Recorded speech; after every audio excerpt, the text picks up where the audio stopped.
What's good, everyone? This is Harry vs. X, and boy do we have a treat for you. Aphrodite and Ares rescued Harry from Dursleys age 4 and made him immortal god of love and war. Hit subscribe and the bell. Let the story begin. Chapter 1, The blood that burns. The cupboard under the stairs at number 4, Privet Drive smelled like dust and old shoes and something that had been spilled once and never properly cleaned. There was a cot in it, a cot, not a bed, the kind of thing you'd put an infant in, and Harry Potter, who was 4 years old and far too small for his age, had been sleeping in it for as long as he could remember. He wasn't asleep right now. He was sitting very still in the dark, knees pulled to his chest, listening to the television in the sitting room. His uncle was laughing at something. His aunt's voice cut through the wall now and then, sharp and efficient. His cousin Dudley had been crying earlier because his ice cream was the wrong flavor, and that had earned him a third scoop and a kiss on the forehead, and Harry had watched from the kitchen doorway and learned, the way children learn things when no one is teaching them, that some people in the world simply mattered more than others. He had a bruise on his left arm from where Vernon had grabbed him that morning. He'd knocked over a glass, not on purpose, he'd been trying to be helpful, actually, carrying it from the table to the sink, and Vernon's hand had come down so fast and so hard around his arm that Harry had heard something that might have been a pop, and then Vernon had said, "That's what you get for being clumsy, boy," and gone back to his newspaper. Harry pressed his thumb against the bruise now and felt it ache. He did this sometimes, not because he liked the pain, but because it was proof of something real. He existed. He was here. He didn't cry. He'd learned pretty early that crying made things worse. What he did instead was something he didn't have a word for yet. He went somewhere inside his head, somewhere warm and gold, and he held very still, and he breathed, and sometimes when he was in that warm gold place the air around him seemed to hum softly, and the bruises ached a little less. He didn't know what that was. He only knew it helped. He closed his eyes. The television murmured on. Outside, it began to rain. On Olympus, which is not a mountain so much as a state of being, a place that exists precisely as much as it needs to and no more, Aphrodite was in her garden when the pain hit. It wasn't her pain. That was the first thing she noticed, in the half-second between the sensation arriving and her understanding what it was. Her own pain she knew intimately, the ancient ache of worship dwindling, the sharp specific grief of watching mortals twist love into something small and transaction-like. This was different. This was a tether going taut, a divine bloodline connection snapping tight across a distance that shouldn't exist, and what was traveling along it was not just pain but absence. Hunger. Cold. The specific, devastating loneliness of a child who has stopped expecting comfort because experience has taught him that expecting things only makes the not getting worse. She stood very still in her garden for a moment. A rose near her hand bloomed and immediately withered. The grass beneath her feet turned frostwhite in a perfect circle.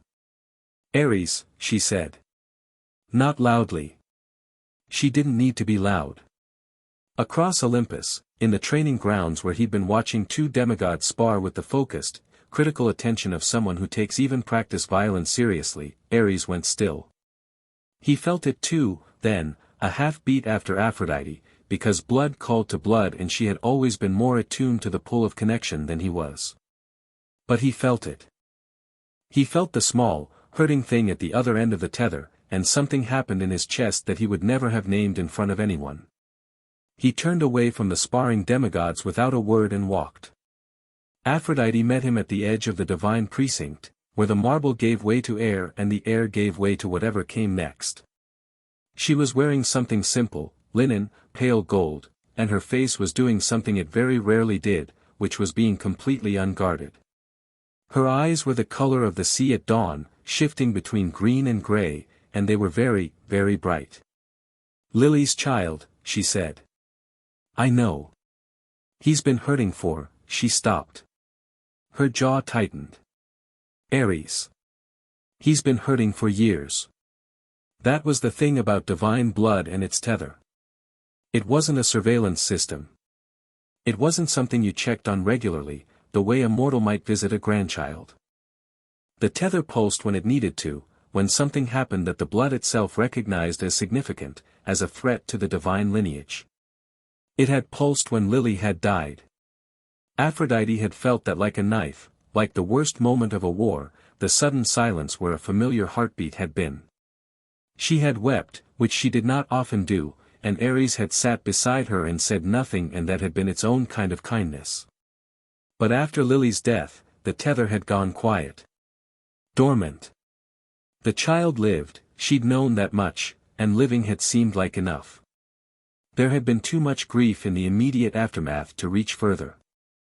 And then time had passed, the way it does even for gods, not quickly but steadily, and she had not reached and the tether had not pulled, and she had let herself believe that quiet meant safe. She understood now that quiet had meant suffering so normalized it had stopped registering as exceptional. How long? Ares said. 4 years, Aphrodite said. He's 4 years old, Ares. He's been there since he was a year old, and they've, tell me on the way, Ares said. She looked at him. His face was the face he wore in battle, not enraged, which people always expected, but very, very calm. Ares in genuine fury did not shout. He got quiet and focused the way a blade gets focused, all the metal drawn down to a single edge. The whole way, she said. It's England. It's not far. She almost smiled, the way you almost smile at something that isn't funny but the alternative is screaming, and they stepped off the edge of Olympus together. It was nearly 10 at night when the street outside number 4 went strange. The rain had stopped. That wasn't strange. What was strange was the quality of the silence that replaced it, the way the whole street seemed to hold its breath, the way the streetlights flickered and then steadied into something that was technically still orange but had taken on a warmer, more golden cast, as though the light itself had decided to be more interesting. Mrs. Figg, 3 houses down, sat up suddenly in her armchair and knocked over her tea, and couldn't have said why. The family at number 6 turned off their television without knowing they'd done it. Number 4's garden gate opened without being touched. Vernon Dursley was dozing in his armchair when he heard the knock at the door. It was the kind of knock that you felt in your sternum, not loud, not aggressive, just absolutely certain of itself, the knock of something that had never once in its existence been told no and was not particularly anticipating the experience now. Vernon hauled himself to his feet with a grunt. Petunia appeared in the hallway, sharp-faced, her hands still wrapped in the dishcloth she'd been using. They exchanged a look, the particular look of people who share a secret that has never been spoken aloud but shapes every room in their house, including the small one under the stairs. Vernon opened the door. The woman standing on the step was the most beautiful person he had ever seen in his life, and the recognition was instantaneous and almost painful. The way looking directly at the sun is, you knew immediately, at a level that bypassed thought entirely, that this was something beyond ordinary beauty, that this was beauty the way the ocean is water, not as a pleasant quantity but as a fundamental and overwhelming fact of nature. She was wearing simple clothes. Her hair was dark and moved slightly even without wind. Her eyes were the kind of color that changes as you look at it, and they were currently expressing something that Vernon's hindbrain correctly identified as very dangerous indeed. The man beside her was tall. Very tall. He had dark hair that had never in its life been neat, and a jaw that could have been used to square corners, and he was wearing what appeared to be dark clothing that sat on his body with the specific ease of someone who has been comfortable with violence for a very long time. His eyes were the color of old bronze, and they were doing that thing that the eyes of certain soldiers do, where they look at you and immediately, efficiently, complete an assessment. Vernon stared. The woman said, pleasantly, "Hello, Vernon." Her voice did something to the air. It was the kind of voice that you felt in your ribcage. "Who are?" Vernon started. "We're family," the man said. His voice was not pleasant. It was flat and direct and had the texture of a hammer on stone. "Can we come in?" They came in without waiting for an answer. Not rudely, not exactly, but with the straightforward assumption of people who have never needed permission because the concept of permission, as it applies to them, has simply never been credibly enforced. Petunia had pressed herself against the hallway wall. Her face had gone the color of old paper. She was looking at the woman, at Aphrodite, with the expression of someone encountering a memory they had spent a long time trying to bury. "You know who we are," Aphrodite said to her. It wasn't a question. Petunia's mouth worked silently for a moment. Then, Lily said, "Lily told me once that her mother, that there were," she stopped. Swallowed. She said I wouldn't believe her. Did you? No. A pause, barely audible. I did, actually. That's why you resented her, Aphrodite said, and her voice was perfectly even, which somehow made it worse. Your mother loved a man who was more than mortal. She had a daughter who carried that in her blood. And you were ordinary. She tilted her head very slightly. I understand that. I do. But we are not here to talk about Petunia. She looked at the cupboard under the stairs. She didn't move toward it. She just looked at it, and the look on her face was the kind of thing that rewrites the emotional temperature of a room. Ares said, "Where is he, exactly?" "In there," Petunia whispered, and she was already looking at the floor. Ares looked at the cupboard door. There was a latch on it. A latch, and a bolt. From the outside. Something moved in his face like weather. Vernon, who had been standing in the middle of his own hallway with his mouth opening and closing like a fish elevated to an existential crisis, found some version of his voice. "Now, look here," he said. "I don't know who you people think you are, but this is my house and the boy is, he's a dangerous, unnatural." Ares looked at him. Not threateningly. Not with his hand raised or his voice raised or any of the standard signals that a person is about to cause you harm. He just turned his eyes on Vernon Dursley and looked, and what lived in those eyes, not rage, but the absolute, settled awareness of what he was and what that meant, the confidence of something that has stood at the center of every human war since the first one and found men like Vernon Dursley comprehensively unremarkable, landed on Vernon like a physical weight. Vernon stopped talking. Aphrodite had already crossed to the cupboard.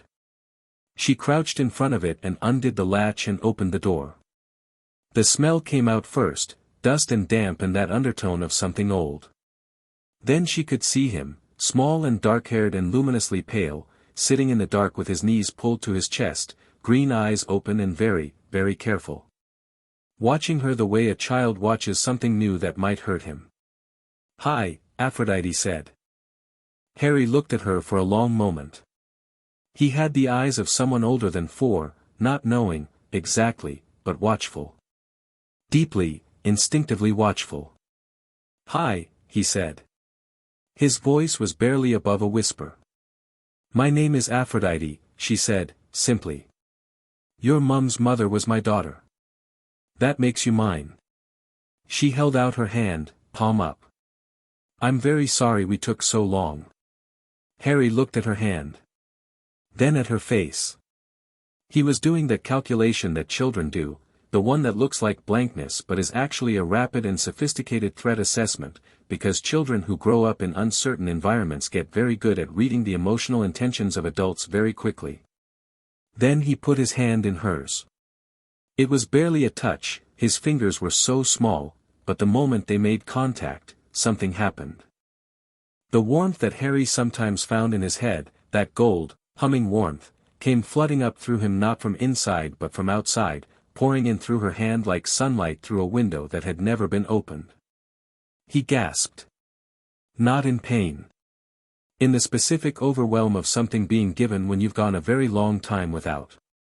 Aphrodite's eyes went very bright. She stood, drawing him up with her, and he came, unfolding from the cupboard into the hallway, this too small 4-year-old in oversized clothes that clearly weren't his, with a bruise on his left arm and a scar on his forehead and eyes that had no business being that steady. Ares looked at him. He looked at the bruise first. Then at the scar. Then at the boy's face, and whatever he saw there, that watchful steadiness, that determined calm, did something to his expression that he had not been expecting. "Evander," he said quietly. It wasn't Harry's name. Not yet. But Ares said it like a recognition. Harry tilted his head. What's that? It means something, Ares said. We'll talk about it. Vernon had been making strangled sounds of protest for the last several minutes, and now Petunia put her hand on his arm and something passed between them, the silent language of a marriage, and Vernon, perhaps for the first time in his adult life, took the advice to stay quiet. Aphrodite turned to face them both. She was still holding Harry's hand and he was looking up at her with an expression that was trying very hard to be neutral and failing in only the softest way. I want to be very clear, Aphrodite said. Her voice had changed. It was still musical, it couldn't really help being musical, but the warmth had dropped out of it entirely, leaving something older and colder underneath, the voice that had once whispered in the ears of kings and sent them to their ruin. I am not angry in the way that mortals are angry. I don't need to threaten you. I don't need to do anything at all to you, because what you have already done has made itself known at the level of the world, and the world handles its own accounting on timelines that make human lifetimes look very brief. She looked at them, both of them, with complete equanimity. But I want you to understand what you held in your cupboard for 4 years. Not so you'll feel afraid, though I imagine you will. So you'll understand what you chose to diminish. She looked down at Harry. He'll come with us now, she said. If either of you ever attempts to locate him, communicate with him, or involve yourselves in his life in any capacity, you will find that the attempt simply doesn't go anywhere. She smiled, and it was a beautiful smile with nothing whatsoever comfortable in it. Have a lovely evening. She turned, and Harry went with her, his small hand wrapped around her fingers. Ares followed, pausing at the door. He looked back at Vernon one more time, just a look, and said, "You put my grandson in a cupboard." He left the sentence there, without decoration or conclusion. He didn't need to finish it. Some things didn't need finishing. The door closed. The streetlights outside shifted back to orange. Harry sat in the back of what appeared to be a car, except that the inside was larger than the outside, and the windows showed stars that were not any stars visible from Surrey, and there was music coming from somewhere that had no visible source, something with a string melody that he had never heard but that made his chest feel like the warm golden place felt. Aphrodite sat beside him. Ares was in the front, which seemed appropriate, and was being very focused and still in the way of someone who is managing something internal. Harry watched the not stars go by. Are you a witch? He said eventually. Aphrodite considered this. No, she said. I'm something older than that. What are you older than? Most things. Are you old? She laughed, a genuine laugh, warm and a little surprised. That is an excellent question, she said. By most measures, yes. Very. You don't look old, Harry said. He said it factually, not as a compliment. He didn't have the social skill yet to deploy compliments. He was just reporting an observation. Thank you, she said, equally factual. Who's he? Harry looked toward the front of the car. The man, Ares, was very large and was currently emanating the specific quality of focused restraint, the energy of someone who has recently had a lot of feelings and is being very deliberate about what happens to them. Ares, she said. We're complicated. But for you, we're family. My mum's mum was your daughter. Yes. And my mum's dead. She didn't flinch away from it. He appreciated that, in the way he appreciated all things that didn't treat him like he might shatter. Yes, she said. She was one of the most remarkable people I have ever known. And I've known everyone. Harry was quiet for a moment. Then, she was brave. Incandescently, Aphrodite said. She loved so much and so precisely that it cracked the laws of magic open. That's why I didn't die when the dark wizard tried to kill me. Aphrodite looked at him with an expression that tried to remain neutral and didn't quite manage it. You know about that? Dudley told me. He learned it at school, from his friend. He said I was the boy who lived and that I was supposed to be famous but I didn't seem famous. Harry paused. He said it like it was an insult. And you? I didn't know what to think. He looked at his hands. Small hands, with grubby knuckles and bitten nails, in oversized cuffs. Is it true? About the curse? Yes. Why? Why didn't it work?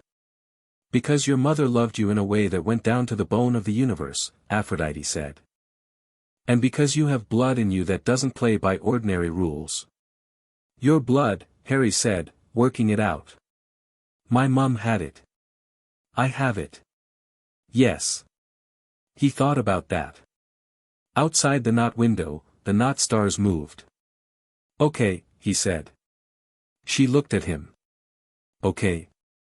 I believe you, he said, and there was something in his voice, not innocence exactly, but the very direct, uncomplicated trust of a child who had spent 4 years learning to read sincerity at a survival level and was now applying that skill and finding it return genuine results. Where are we going? Home, Aphrodite said, and the word had a weight to it that Harry felt in his collarbone. He'd never heard anyone say that word and mean it specifically about him before. He leaned against her side, very slightly. As if testing something. She put her arm around him. He didn't pull away. Olympus arrived around them rather than them arriving at it, a sensation like a tide coming in, like the world becoming more of itself. The car ceased to be a car. The air took on a quality that Harry, who had no vocabulary for it yet, would later describe only as more vivid, more present, more there than anything in Surrey had ever been, as if everything in Surrey had been reality at a certain percentage and this was reality at full. The structure they were in, not quite a building, not quite a landscape, was open to a sky that was doing several things at once. It was sunset and it was dawn and it was a deep afternoon gold and the stars were out and none of these facts contradicted each other. There were columns. There were gardens. There was a sound beneath everything like a cord being held. Harry stood and looked at all of it, his hands loose at his sides, and the expression on his face was one that Aphrodite would remember later and describe to Ares as the most purely alive expression she had seen on anyone in centuries. Not wonder, exactly. Hunger, maybe. Recognition. As though some part of him had always known this was real and was now getting the satisfaction of being proven right. It's big, Harry said. Yes, Ares agreed, from just behind him. He'd been quiet since the car, but the restraint had done something, metabolized, maybe, from restraint into a kind of steadiness. He crouched down so he was at eye level with Harry, which put him still slightly above eye level because even crouching Ares was unreasonably large, but it was clearly an effort toward equality and Harry registered it. You said a word, Harry said. In the house. Evander, Ares said. What does it mean? It's a name, Ares said. It was a warrior's name. Someone who lived here once, at the edge of what would become Rome. He was a bridge between worlds. He knew war and he knew what was worth fighting for, which is not always the same thing as fighting. He looked at Harry directly. It seemed like it fit. Harry looked back at him with those measuring green eyes. Can it be my name? Evander? If you want it. Harry Evander, he said, trying it. Yeah. He nodded, once. Decisive. Okay. Ares looked at him for a moment and then did something that Harry wouldn't understand the significance of until much later. He reached out and put his right hand very briefly on top of Harry's head, the way you might touch something you were trying to confirm was real. Then he straightened up, and his face went back to its usual focused neutrality, and he said, Are you hungry? Harry, who was almost always hungry, said, yes, with a speed that made both Aphrodite and Ares do that thing adults do when they're trying not to let a child see how much something has affected them. They fed him. They fed him properly, the kind of food that seemed to have more taste than food was supposed to have, that left you satisfied in a way that went past hunger into something warmer, and Harry ate until he was full for perhaps the first time in his life and then sat back and said, I could probably eat more but I don't know if I should, with the thoughtful expression of a scientist considering an experiment. Aphrodite said, You can eat as much as you want, and meant it, and Harry looked at her like she'd said something extraordinary and then said, very quietly, all right, and reached for more. They gave him a room. This alone was significant enough that Harry stood in the doorway of it for almost a full minute before going in. It was large, not absurdly, mansion-style large, but large in the way of a space that had been designed for someone and had the details right, a bed with actual blankets, a window that looked out on that plural, simultaneous sky, a low bookcase that held books at a height a 4-year-old could reach, a desk, a rug in deep red and gold, and on the wall above the bed, a small framed thing that Harry looked at for a long time. It was a drawing. It might have been there always, or it might have appeared specifically for him. On Olympus, this distinction was less meaningful than it would be elsewhere. It showed a woman with dark red hair and green eyes, standing in a garden, laughing at something.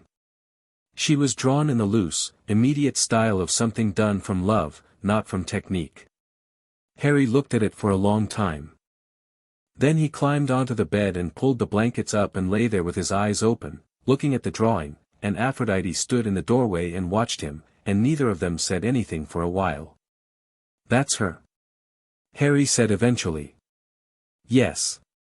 She looks," he stopped. "She looks like she laughs a lot." "She did." "I can't remember her," he said.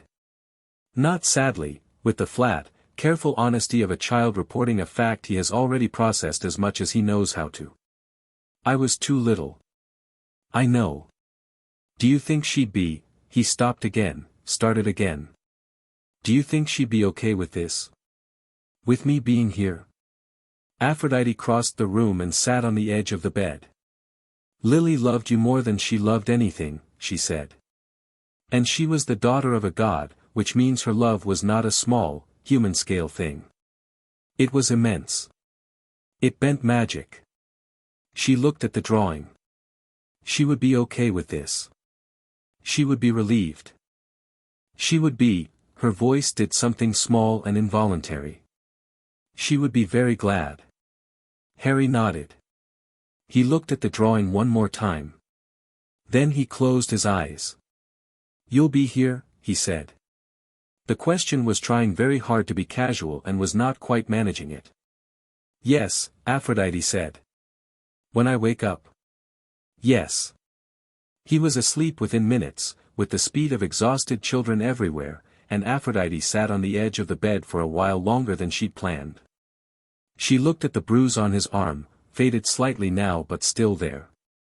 She looked at the scar on his forehead. She looked at the two small hands relaxed at last against the blankets. Ares appeared in the doorway, leaning against the frame. He looked at Harry for a moment, then at Aphrodite. "He didn't cry," Ares said. "No. Not once." "He's been there 4 years," Aphrodite said quietly. "He learned not to." Ares was silent for a moment. Then, very deliberately, he said, "We should talk about what comes next." Aphrodite stood. She touched Harry's hair, lightly, just once, and crossed to the door.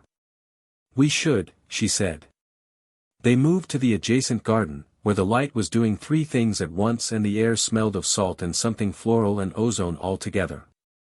Aphrodite conjured 2 chairs from nothing in particular and they sat, and for a while neither of them spoke, which was fine because they had been having conversations for longer than most things had been alive and had learned that silence was often the part of a conversation where the real thinking happened. "He has ichor," Ares said. "I felt it when I touched his head. Faint, but there." "A quarter blood," Aphrodite agreed. "Lily's heritage thinned but not gone." "The killing curse hit ichor and shattered," Ares said. "That's what happened. Lily's love made the channel. The blood made it stick." "Yes. He needs to be more than a quarter blood," Ares said. "Not because what he has isn't enough to get by, but because what's coming isn't a by situation. Voldemort isn't dead.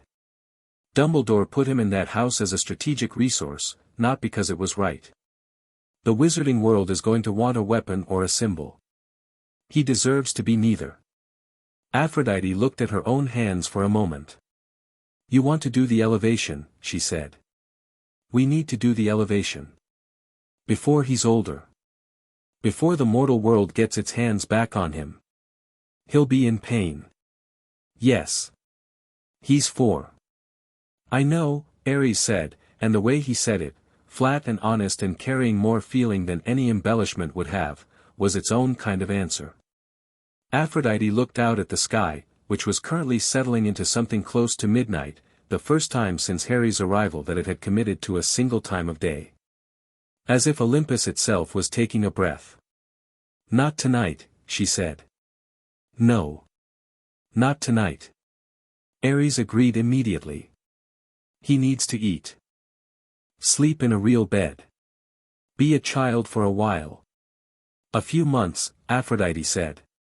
He should just be here for a while. Learn that this is real. That we're real. Then we explain it to him, Ares said. All of it. What he is. What Voldemort is. What the elevation means. He's 4. He's 4 and he already knew about the killing curse and connected it to himself without falling apart, Ares said. He's not fragile. He's just small. Aphrodite looked at the doorway where Harry slept. He's going to be extraordinary, she said, and there was something in her voice that was not pride exactly, something bigger than that, older, the particular feeling of watching something that was meant to exist finally coming into being. Yes, Ares said. Voldemort is going to be so angry, she said, and for the first time all night, the smile on her face reached her eyes completely. Ares, who almost never smiled, did something with his mouth that was in the neighborhood of one. Good, he said. 3 months later, on a morning when Olympus was committed to golden autumn light and the smell of something baking drifted through the connected spaces of their shared home, Harry Potter, who was now Harry Evander Potter, had been told so in the official, bone-deep way of divine naming ceremonies, had repeated it back with 4-year-old seriousness, sat across the breakfast table from Ares and said, "You're going to teach me to fight." Ares looked up from whatever he had been reading. Eventually, yes. Why not now? Because you're 4. You said I wasn't fragile. I heard you. You were talking to Aphrodite in the garden after my first night here. You said he's not fragile, he's just small. Ares put down what he was reading and looked at Harry with an expression that was attempting neutrality and failing slightly in the direction of a satisfaction he hadn't anticipated feeling. You were supposed to be asleep, he said. I was listening from the doorway, Harry said. Sorry. Not sorry. I heard you say I'm not fragile. I also said you were small. Yes, but that's temporary. Harry pushed his breakfast plate aside and put both elbows on the table. I want to learn. Both things. The war stuff and he paused, searching for the right word. Aphrodite had been teaching him things, small things, the language of attention and connection, how to know what someone needed before they said it, how to make someone feel seen. He didn't have a name for that yet either. The love stuff, he said, which was embarrassing but accurate. Ares studied him for a long moment. Then he said, finish your breakfast. And then, finish your breakfast, Evander. Harry finished his breakfast. Ares took him outside, to the training ground where the 2 demigods had been sparring on the day the tether had pulled, and he stood Harry in the middle of it, and he said, tell me what you see. Harry looked around. Open space. Hard ground. The sound of the cord beneath everything that Olympus maintained. He looked at Ares. You, he said. And? Space. Room to move. The ground is harder on the left side, the color's different. And there's a shadow from that column that moves when the light shifts, so if someone was standing in it you might not see them immediately. Ares looked at him for a moment. How long did it take you to notice those things? About 4 seconds, Harry said. You spent 4 years in a house where you had to notice things quickly, Ares said. Not as an accusation. As a statement of fact, delivered with a directness that Harry had already learned was the only way Ares communicated things that mattered. That's not nothing. It doesn't feel like something, Harry said. It is, Ares said. It is the beginning of something. We'll add to it. He crouched again to eye level, that habit he had, that effort. I won't train you to fight yet. You're 4. Your body won't cooperate with what you're asking it to do and you'll just hurt yourself and be frustrated. He held up a hand before Harry could object. But I will train you to see. To think about space. To understand what it is to move through the world with intention. He looked at Harry steadily. That's what war actually is, at its core. Not hitting. Not strength. Seeing. Harry looked at the training ground again. At the shadow under the column. Okay, he said. He paused. And the other thing, he said. The love stuff. That's Aphrodite's. She's already started. But I want to know, is it connected? The two things. Ares stood. He was quiet for a moment in the way of someone considering exactly how to say something true. Yes, he said finally. You can't have one without the other. Everything worth fighting for, you fight for because you love it. Every love worth having, you have to be willing to fight for. He started walking toward the edge of the training ground. Ask Aphrodite. She'll give you the better version of that speech. I'll give you the tactical one. Harry fell into step beside him, taking 3 steps to every one of Ares's long ones, moving with the unself-conscious determination of someone who has decided where they're going. You know, Harry said conversationally, I still don't completely understand what a god is. No, Ares agreed. You don't yet. Am I going to be one? A pause. Yes. Will it hurt? Another pause, shorter. Yes. Harry thought about this for 3 or 4 steps. That's okay, he said. He said it the same way he'd said okay in the car, not bravely, not dramatically, not performing anything for anyone's benefit. Just reporting his position. Just telling the truth. Ares looked down at him, this small, determined, luminously alive 4-year-old with ichor faint and real in his blood and a scar on his forehead and the shadow of something enormous waiting just behind his eyes. Yeah, Ares said, which was the most he had said on the subject in as many conversations. It is. The training ground was behind them now. Above them, the sky of Olympus cycled through its several states, unstoppable and plural and impossibly beautiful, the way things that are older than memory tend to be. Harry walked through it like he belonged there. Because he did. Chapter 2, 7 years and a sword. The first thing Ares ever taught Harry to do was fall. Not fight. Not strike. Fall, correctly, controlled, the way you absorb impact without it breaking something. He taught it on the training ground in the cool Olympian mornings when the sky was doing its usual several things at once, and Harry was 5 years old and deeply unimpressed with the lesson because falling did not seem like the exciting god training he'd been promised. Again, Ares said. Harry picked himself up off the hard ground, dusted his knees, and looked at Ares with the expression of someone exercising significant patience. I know how to fall, Harry said. You know how to fall by accident, Ares said. That's different. What's the difference? When you fall by accident, the ground wins.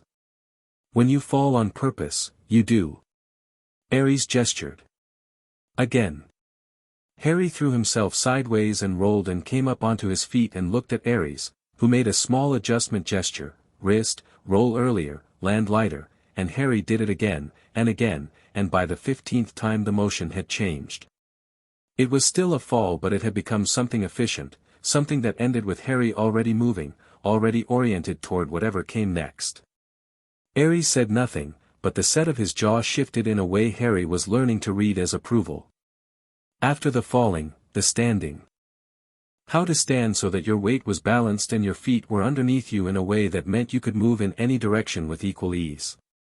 Ares stood Harry on uneven ground, on sand, on wet stone, on the tilted face of a low training wall, and said stay balanced, and then did absolutely nothing except watch, which was more instructive than any coaching would have been because Harry had to work it out himself. What are you doing? Aphrodite asked one morning, appearing at the edge of the training ground with something that smelled like tea. It wasn't exactly tea, but the concept of tea translated into Olympian terms, and watching her 5-year-old grandson methodically navigating a course of unstable stepping stones with his arms out and his tongue between his teeth. Standing, Harry said, without looking up from the stones. Effectively, Ares agreed. Aphrodite stood there for a moment watching Harry work, and something moved through her expression that she didn't bother to conceal because they were among family. It was love, mostly. And something sharper alongside it, the recognition that this child was going to be genuinely dangerous one day, and that this was the correct outcome, and that the two facts together made for a feeling that was complex and entirely hers. She started her own work with Harry not long after Ares had begun his. She approached it differently, less structured, more woven into ordinary life, slipped into the fabric of breakfast and walks and the long, talking evenings on Olympus where the sky did its plural light show and nobody had anywhere they needed to be. "You're watching me," Harry said one evening. He was 5.5 now and had the focused attention of a child who spends a lot of time around adults and has learned to track them. "I'm always watching you," Aphrodite said. "You were watching me like you're waiting for something." She smiled. "What do you think I'm waiting for?" He chewed on this for a moment. "Then, you want to know what I'm thinking about you. What are you thinking about me?" "You're happy," Harry said. "Not the kind of happy where everything is fine. The kind where you're a little bit sad at the same time because the thing that makes you happy also." He stopped. Looked at his hands. "I don't know the rest. The thing that makes me happy reminds me of something I lost," Aphrodite said, and her voice was the gentle version, the true version, the one she used when she wasn't performing anything. "You look like her, sometimes. When you're concentrating." Harry looked at the drawing in his room, which he could see from where they were sitting. "My mom." "Yes." A pause. "Is that bad? That you're happy and sad at the same time about me?" "No," she said. "It's just true." She turned to look at him directly. "Now tell me, when you were watching me watching you, what did you notice first?" This was how she taught him. Not through exercises with clear parameters the way Ares did, though there was discipline in it, absolutely, but through conversation that kept turning corners, that doubled back on itself, that required Harry to notice what he was feeling and what others were feeling and understand that these were related, that the space between people was not empty but full of information if you knew how to read it. She taught him that desire was not simply wanting something. That desire was the engine under everything human, under art and war and commerce and cruelty and kindness alike. That to understand what someone desired was to understand them completely, and that this understanding could be used for love or for devastation, and that the difference between those two uses was the only ethical question that actually mattered. Harry, who was 5 and then 6 and then 7, absorbed this with the same focused attention he brought to Ares's work. He didn't find it soft or less serious than combat training. He found it, if anything, more demanding, because it required him to be genuinely present with other people in a way that didn't have any of the comfortable walls that physical training allowed. "What do you want?" Aphrodite asked him once. He was 6.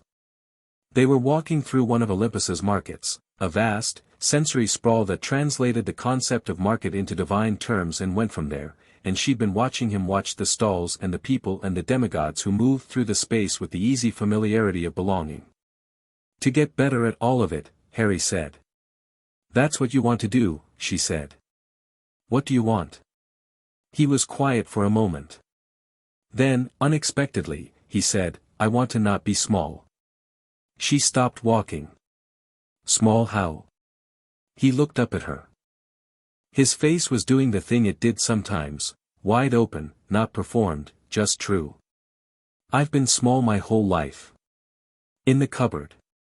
In the clothes. In how much space I was allowed to take up. I want to be," he searched for it.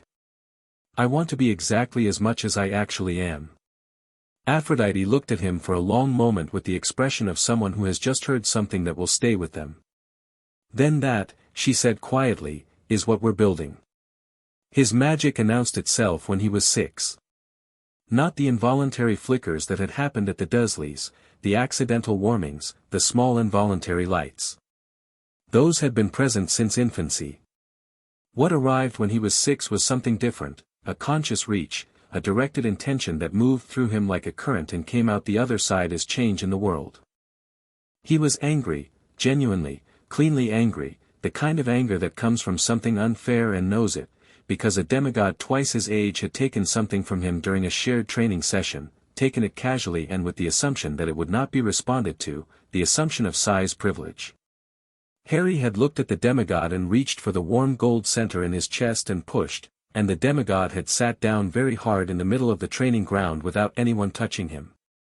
The demigod had stared at Harry. Harry had stared back. Then Harry had walked over and picked up what had been taken from him, and walked away, and been furious at himself for the shaking in his hands even as he was quietly exhilarated by what had happened. Ares had watched the whole thing from across the ground and said nothing until the demigod left and Harry was standing there alone still trying to decide how he felt. "Did you mean to do that?" Ares asked. "Yes," Harry said. "Were you in control of how much force you used?" A pause. "Mostly. Mostly is the beginning of always," Ares said. "We'll work on the calibration." So they added magic to the training, not wizarding magic, not the wand and word variety that would come later, but something older and more fundamental, the divine working that lived in his blood and responded to intention the way a good sword responds to a practiced grip. Aphrodite worked with him on the love side, influence, perception, projection, the ability to cast warmth or attention or desire like light. Ares worked with him on the war side, force, protection, the focused manifestation of will as a physical fact. What they both noticed, independently and then together, was that Harry's gifts didn't divide cleanly between the two domains. He wasn't half love and half war. He was something that didn't have a name yet, something where the two had blended at the level of ichor and come out as a single, unified thing. When he fought, there was a quality to it that wasn't aggression, it was closer to fierce care. When he reached into the love magic, there was an edge to it that was protective in the way a drawn sword is protective. "He's not like either of us," Aphrodite said one night. "No," Ares agreed. "He's something new." "Yes." "Does that worry you?" Ares thought about it. "No," he said, honestly. "Good," she said. "It worries me a little. Because you can't predict it. Because the world is going to try to fit him into a box, and he won't fit, and the world doesn't like that." She looked at the training ground, dark and empty now. "I want him to be ready for that." "He will be," Ares said. The elevation happened when Harry was 7. It had been prepared for over weeks, not through ritual in the theatrical sense, not through ceremony with robes and incantations, but through a gradual process of preparation that was less like magic and more like surgery, careful, intentional, involving real risk and requiring Harry's full and informed consent, which they gave him the actual information for rather than watered-down child-appropriate approximations. Aphrodite told him what it was. The ichor in him was diluted, present, functional, but not full. The elevation would change that. It would take what was a quarter divine and make it something more, not full Olympian, not quite, but enough that the distinction stopped mattering practically. It would hurt. It might feel like fire. It would change some things about him permanently. "Like what things?" Harry asked. "You won't age the way mortals do," Aphrodite said. "You'll be harder to hurt and faster to heal. Your magic will be deeper than it already is. And you'll feel more." She paused. "The world will feel louder, in the beginning. More present. It takes time to adjust to that." "What's the actual process?" Harry asked. "We give you something of ourselves," she said. "Deliberately. Not through a chain of mortal generations but directly. Think of it like adding more volume to what's already in your blood." Harry sat with this for a moment. "Does it work on everyone? Or just people who already have some?" "Only those who already carry it," Ares said from the doorway. He'd been leaning there, letting Aphrodite lead, but this question was his territory. You can't create divine blood from nothing. You can only deepen what already exists. Harry nodded. He looked at his hands, the hands of a 7-year-old who had spent 3 years learning how to use them for balance and for force and for the reading of the world. Okay, he said. Let's do it. You don't need to decide now, Aphrodite said. I know, Harry said. I've already decided. I've been deciding since you told me it was coming. He looked at her. I'm not afraid of it. I know you're not, she said, and the warmth in her voice was the real kind, the kind that didn't need dressing up. I'm telling you that you have time, not that I think you need it. Then let's go, Harry said, and stood up. It did hurt. Harry had been in pain before, the grinding, chronic discomfort of the Dursley years, the sharp specifics of training injuries, but this was something categorically different, like the difference between being cold and being told, viscerally and inescapably, what cold actually was at its fundamental level. It moved through him from the inside out, burning in the particular way that transformation burns, and it lasted a long time, and through all of it Harry kept his teeth together and his eyes open and his breathing as controlled as he could manage, not because he was trying to be impressive but because focusing on the breath was the only thing that gave him anything to hold on to. Aphrodite held one of his hands. Ares held the other. When it ended, and it did end, the way all things end eventually, Harry was lying on his back on the floor of the room they'd used, and the ceiling above him was doing several things simultaneously the way Olympian ceilings did, and he was breathing hard and his whole body was ringing like a struck bell. He raised one hand and looked at it. It looked the same. He knew it wasn't. He reached for the warm gold place in his chest and found it was not warm and gold anymore. It was white. It was vast. It was the difference between a candle and a bonfire, and it had boundaries he couldn't yet see the edges of, and it was entirely his. There you are, he said. Not to anyone in particular. Aphrodite made a sound beside him that was trying very hard not to be a sob and mostly succeeding. Can you stand? Ares asked. Harry sat up. His body moved with a strange new quality, responsive in a way he wasn't used to yet, like a new instrument with more range than the old one. He stood. A little slow. A little careful. But he stood. Yeah, he said. He looked at Ares. He looked at Aphrodite. Thank you, he said. Simple and direct and completely meant, the way Harry said all things that completely meant. Don't thank us yet, Ares said. You haven't seen your training schedule. Aphrodite put her hand on Ares's arm and said, to Harry, rest. A few days. The body needs time. 1 day, Harry said. 2. 1.5. Aphrodite looked at Ares. Ares looked at Harry with the expression of a man who recognizes someone who has inherited his particular flavor of stubbornness and doesn't quite know whether to be annoyed or satisfied. 1.5, Aphrodite agreed. The years after the elevation were different. Not just because Harry was more, though he was, demonstrably, in ways that became clearer month by month as his new capacity settled into something he could consciously work with. The difference was more in the quality of what he was learning, which had moved past foundations and into genuine depth. With Ares, real combat. Not just balance and falling and the reading of space, but the actual mechanics and philosophy of fighting.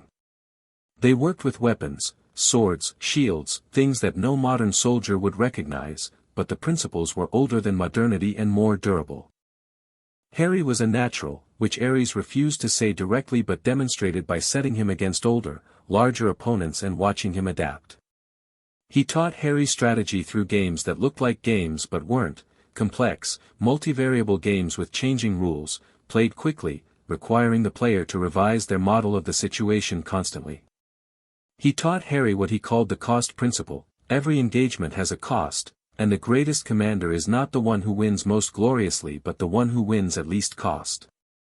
What about when you can't win at least cost? Harry asked. He was 9. They were playing one of the games, a board that kept rearranging itself, and Harry was losing from a position he'd chosen deliberately because the alternative position had felt wrong. Then you accept the cost, Ares said, moving a piece that changed the board again. And if the cost is too high? Ares looked at him. Define too high. Harry chewed on it. More than what you're winning. Sometimes yes, Ares said. Sometimes you spend more than you get. Those are the wars that don't end well. He moved another piece. But sometimes, he stopped. Sometimes the cost is worth it even when it's more than what you win, Harry said slowly, working it out. Because the cost includes what it meant to fight it all. Ares looked at him for a moment. Yeah, he said. Like my mum, Harry said. A silence. Then, yes. Like your mother. Harry looked at the board. His position was irredeemable by conventional measure. He reached out and made a move that wasn't aggressive or defensive but simply changed the geometry of the whole game, opened a line that hadn't existed 3 moves ago, and suddenly the losing position was a question mark. Ares studied the board. Where did you learn that? He said. Aphrodite, Harry said. She said sometimes the way to win an argument isn't to counter what someone said but to change what the argument is about. Ares looked at the board. Then at Harry. Then back at the board. She's infuriating, he said, with the fond exasperation of someone who has been saying exactly this for millennia and means it as a compliment. With Aphrodite the work deepened too, but differently. She took him into the world. Not Olympus. The mortal world, Europe, mostly, cities and markets and schools and the ordinary, complicated, grinding beauty of human life in the late 20th century. She walked him through it and made him read it, the way a museum's worth of desire and fear and love and ambition was written in every crowd if you knew how to look. A man at a train station watching the departures board with the specific stillness of someone who is trying to make himself go somewhere he doesn't want to go. A woman at a cafe looking at her phone with the expression of someone waiting to hear from a person who might not reply. Children running in a park with the total, extraordinary presence of children who are fully inside their own joy. What do you feel? Aphrodite asked him, the first time she took him to Rome. He was 8, and Rome was overwhelming in the specific way of cities that have been important for a very long time and know it. Everything, Harry said. It's loud. You adjusted after the elevation, she said. This is the same process. What specifically? Harry stood still in the middle of the street and let the noise of it land on him without flinching away. There's a man behind us who's going to try to pick your pocket, he said. He's been following us for 40 seconds. He's not committed, he keeps changing his mind. Aphrodite didn't look around. What else? There's a couple arguing in that restaurant. The argument is about the restaurant. She chose it because she thought he'd like it and he doesn't, and he's lying about liking it to spare her feelings, but she can tell he's lying and that's worse than the restaurant. He paused. That's a little sad. What would help them? Honesty, Harry said. Specific honesty. He should just say what he actually wants and trust her to be okay with it. He thought about it. They love each other. That's obvious from here. They're just, in each other's way. Aphrodite looked at him. Could you help them? Harry looked at the restaurant window. He could feel the warm white power sitting in his chest, fully available, waiting. He could, probably. He could probably reach in and loosen something, shift the quality of the air between them so that honesty felt safer. He considered it. No, he said. Why? Because it would be theirs if they fix it themselves, he said. And because I'd be changing something without their permission. Even to help them. Even then. He looked at her. Unless it was an emergency. Then I'd think about it differently. Aphrodite looked at him with that expression, the one that turned up more and more as he got older, the one that said there you are. That, she said, is the most important thing I've taught you. At 10, Ares gave him the sword. It appeared one morning on the training ground with no ceremony, just there, leaning against the wall, a short, straight weapon with a grip that had been made to fit Harry's hand exactly, not any hand of this approximate size but his hand, with the specificity of something that had been thought about. Harry picked it up. It was balanced with a precision that made the rest of the world feel slightly off balance by comparison. He turned it in his hand, feeling the weight of it, the way it sat in his grip with the particular rightness of something that was made for him. Greek Xiphos, Ares said, from across the training ground. Modified. The metal isn't standard. What is it? Celestial bronze. It works on divine beings and magical creatures. In the human world it appears as an ordinary penknife, a glamour that activates automatically. He crossed his arms. Pick a name for it. Harry held the sword in thought. He looked at the blade, which had a quality to the light it caught, not just shiny but alive, the way things that have been worked by divine craft tend to be. Harmonia, he said. Ares went still. Where did you get that name? He said. Harry looked at him. It felt right. Is that a person?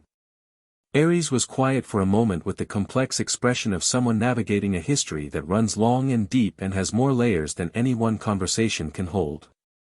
She was our daughter, he said. Mine and Aphrodite's. A long time ago. He looked at the sword. It fits. Harry looked at the blade again.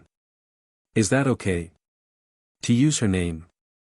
More than okay, Ares said, and his voice was the flat version, the version that carried more than it showed.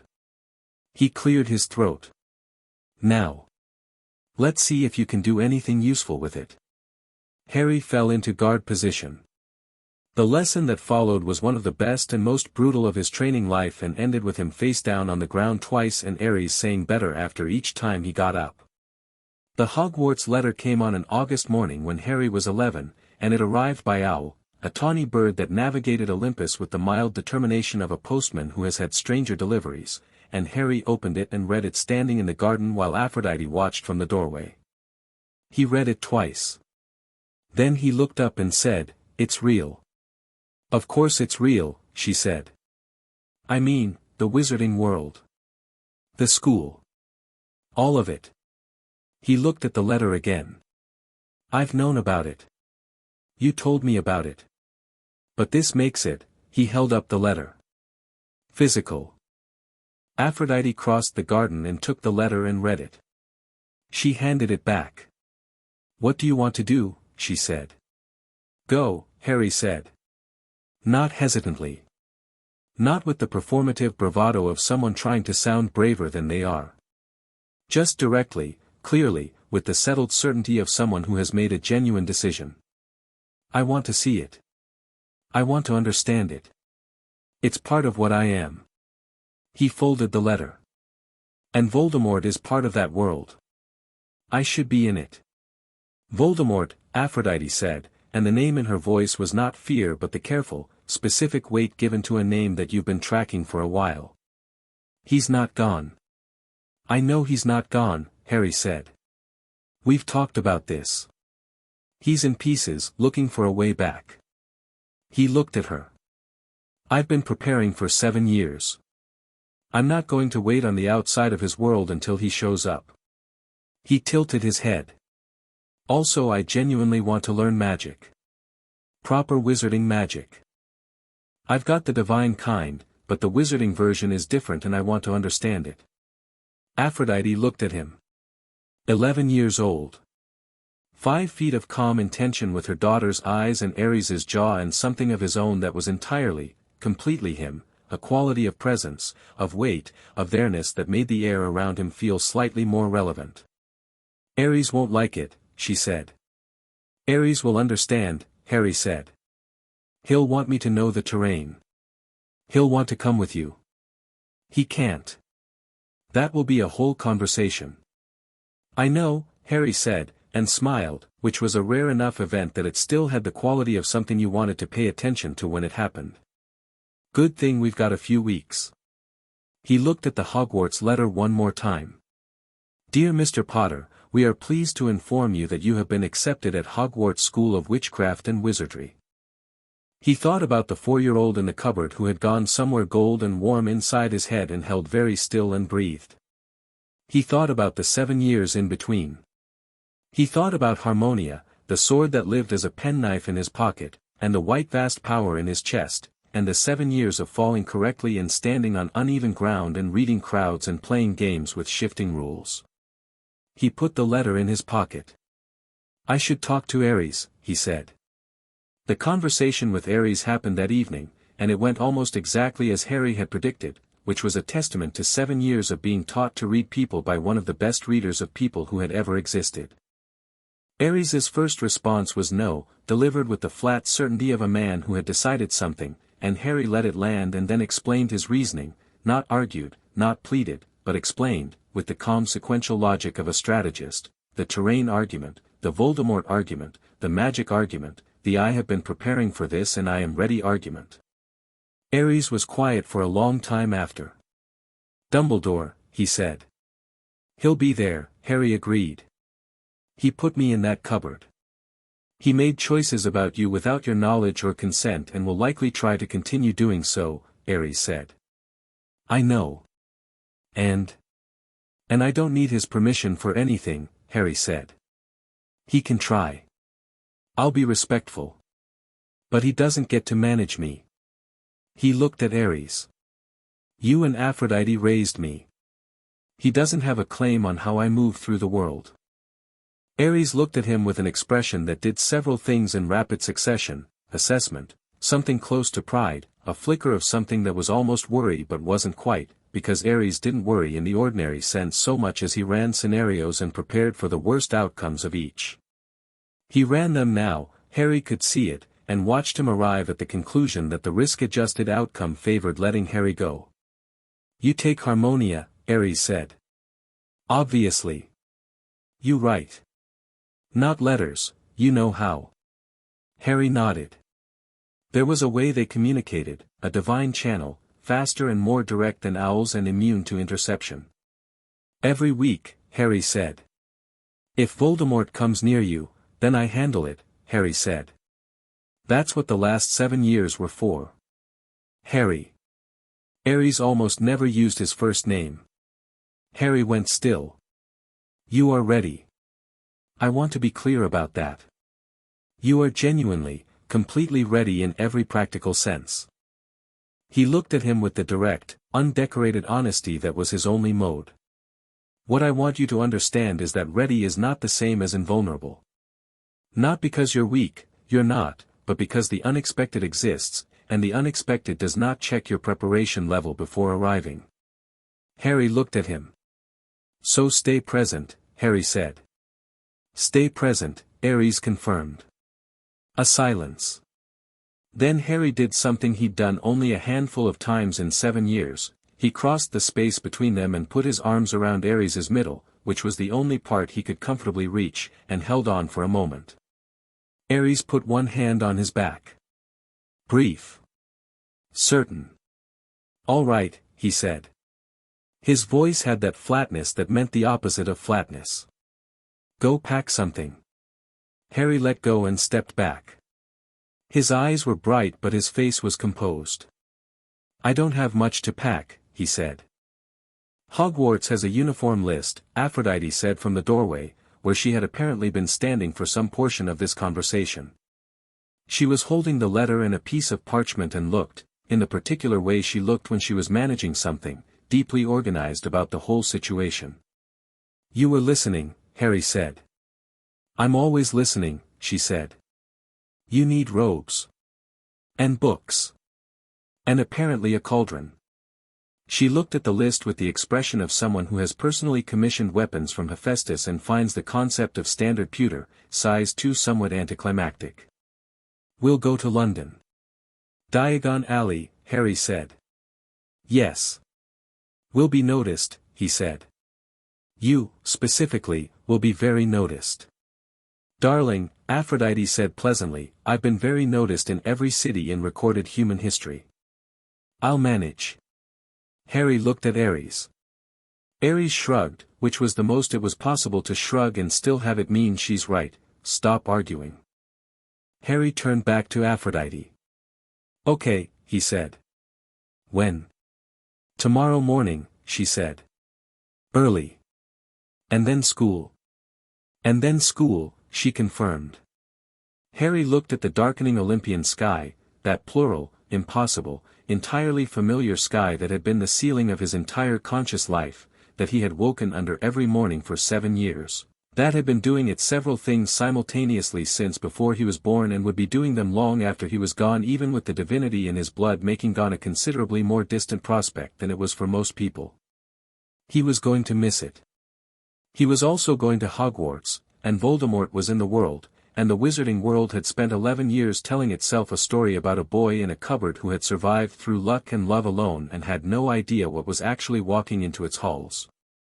Harry smiled at the sky. Small, private, entirely genuine. All right then, he said. Chapter 3, The boy who arrived. Diagon Alley smelled like parchment and candle wax and something faintly sulphurous from a shop 3 doors down that appeared to be having an incident with a cauldron. Harry stood at the entrance to the leaky cauldron and breathed it in and felt the white vast thing in his chest respond to it, not with recognition exactly, but with the alert, forward-leaning attention of something that has found its environment interesting. Aphrodite stood beside him in a cream linen jacket with her dark hair loose and her eyes currently the color of the Mediterranean in September.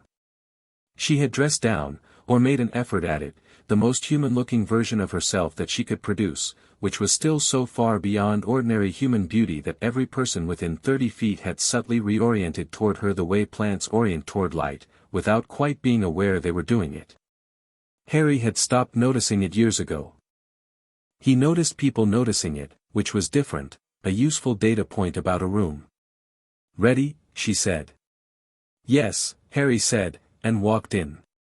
The leaky cauldron went quiet in the specific way of a pub where a large portion of the patrons were magical and could sense something they didn't have a name for walking through their door. Not dangerous, the way the silencing of a room before a fight is dangerous. More like the quiet of people who have looked up from their drinks and can't quite say why. Harry walked through it without acknowledging the attention. Not performing indifference, genuinely unbothered, which looked the same from the outside but felt different on the inside and, if you were paying close attention, was legible in the quality of his movement. The barman, Tom, behind the bar with a cloth he'd been using to wipe the same glass for 30 seconds now, stared at Harry's forehead with the specific stare of someone who has just seen something he has strong feelings about. Is that, Tom started. We're going through to the alley, Harry said pleasantly, and kept walking. Through the back, through the wall that opened for a tap of Aphrodite's finger, she did it with the casual authority of someone who considers magical concealment a bit of a charming hobby, and then they were in Diagon Alley, and Harry stopped walking for just a moment because the full sensory impact of it needed a second. It was extraordinary. Not in the way Olympus was extraordinary the way truth was extraordinary, on a level that bypassed awe and became simply fact. Diagon Alley was extraordinary in a smaller, stranger, more human way, the tilted buildings that shouldn't have been structurally sound, the owls in the upper windows, the robes and pointed hats and the shop fronts that changed their displays while you watched, the smell of 100 different magical things all existing in the same air. It was the wizarding world's version of the market in Rome that Aphrodite had taken him to at 8, the same density of human want and worry and hope, but filtered through magic until it was something specific and odd and entirely its own. Gringotts first, Aphrodite said. Harry had known about Gringotts. He'd known there was a vault, Dumbledore had mentioned it in the letter that had come to Privet Drive 11 years ago, the letter to Mr. and Mrs. Dursley, the one that Harry had not been meant to read but which had been left on the kitchen table long enough for a small, observant 4-year-old to memorize most of while ostensibly looking at the floor. He knew there was money from his parents. He also knew, in the more complete way of someone who had been given the actual information by people who respected his intelligence, that there was more than money in the Potter vault, there was a history, a heritage, objects that his parents and their parents had preserved. The goblins at Gringotts did not react to Aphrodite the way humans did.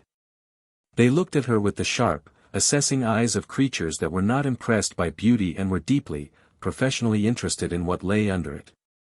The one at the main desk, Griphook, he introduced himself, and his eyes had been moving between Harry and Aphrodite with an intelligent wariness since the moment they entered, looked at Harry for a long time. "Harry Potter," he said. "Yes," Harry said. "We've been expecting you," Griphook said, which was the kind of statement that wanted to be ominous but landed as something more like professional satisfaction. "The vault has been waiting." "The vault," Harry said, "and whatever Dumbledore arranged to have placed here this summer." Griphook went very still. Harry tilted his head. "I'm right?" "That is, we are not able to confirm. I'm not asking you to violate confidentiality," Harry said. "I'm just noting that I know." He smiled at Griphook, and it was a warm smile, genuinely warm, but it had an edge underneath that Griphook, who dealt in edges for a living, recognized immediately. "Shall we go down?" The cart ride was fast and loud and smelled of metal and something ancient, and Harry held the rail and watched the vaults go by and felt the magic in the walls of the place like a low, steady vibration against his skin. Gringotts's magic was old, not divine old, not Olympian, but genuinely, honestly old in its own right, and he had enough respect for old things not to take it lightly. The Potter vault was large and well organized in the way of things that have been tended over generations. Gold and silver in towers that suggested the Potters had done well for themselves. Shelves of objects, books, heirlooms, things that radiated their own small magical signatures. Harry walked through it slowly, touching nothing yet, just reading the room the way Ares had taught him, the way Aphrodite had taught him. He stopped at a photograph. His parents, young, bright-faced, the obvious captured aliveness of people who did not know what was coming. His mother's red hair and green eyes. His father's dark mess of hair and glasses and the wide, easy grin of someone who has never had cause to be guarded with his joy. They were waving. His mother was laughing. He looked at it for exactly as long as he needed to, and then he picked up the money they'd come for and moved on. He did not ask Griphook about the other object. He already knew it was the Philosopher's Stone. Dumbledore had moved it here in July, according to information that had reached Aphrodite through channels that were older and less visible than the Goblin banking system. He let it sit where it was. He'd deal with it when it was time. Madame Malkin's for robes, which was quick and efficient and involved Harry standing on a fitting stool while a distracted assistant took measurements and Aphrodite sat in the corner watching with the patient amusement of someone who has watched the textile industry from its inception. "Black?" the assistant asked, selecting robes. "Yes," Harry said. "All students get black, dear," she said. "Then black," Harry said, and didn't elaborate. Ollivander's was next, because Harry had decided to get the wand before the books, on the tactical logic that he wanted to understand the primary instrument of wizarding magic before he started reading about its theory. Ollivander's was old, older than most things in the alley, a different quality of age than the others, the age of a place that has been doing one specific thing with complete devotion for a very long time. Ollivander himself came from the back of the shop with the particular movement of a man who has been in conversation with something before you arrived and brings its quality with him. He was slight and white-haired and had the silver eyes of someone who has spent a lifetime looking at things more carefully than is strictly normal. He looked at Harry. He went still. Not the way people usually went still around Harry, not the social still of someone recalibrating, not the reverential still of someone recognizing the scar. This was a craftsman's stillness, the quiet of someone whose instrument has given him unexpected information and he is trying to interpret it correctly. "Harry Potter," Ollivander said. Then, after a pause, as if the second thing he was saying was in a different language, something more. "I've been told that," Harry said. Ollivander looked at him for another moment and then broke into motion, moving along his shelves with the fluid purposefulness of someone guided by something other than ordinary logic. "The wand chooses the wizard," he said, apparently to himself, but with the quality of someone who has said this 10,000 times and means it every time equally. "That's the rule. The principle. But the wizard also brings something to the meeting."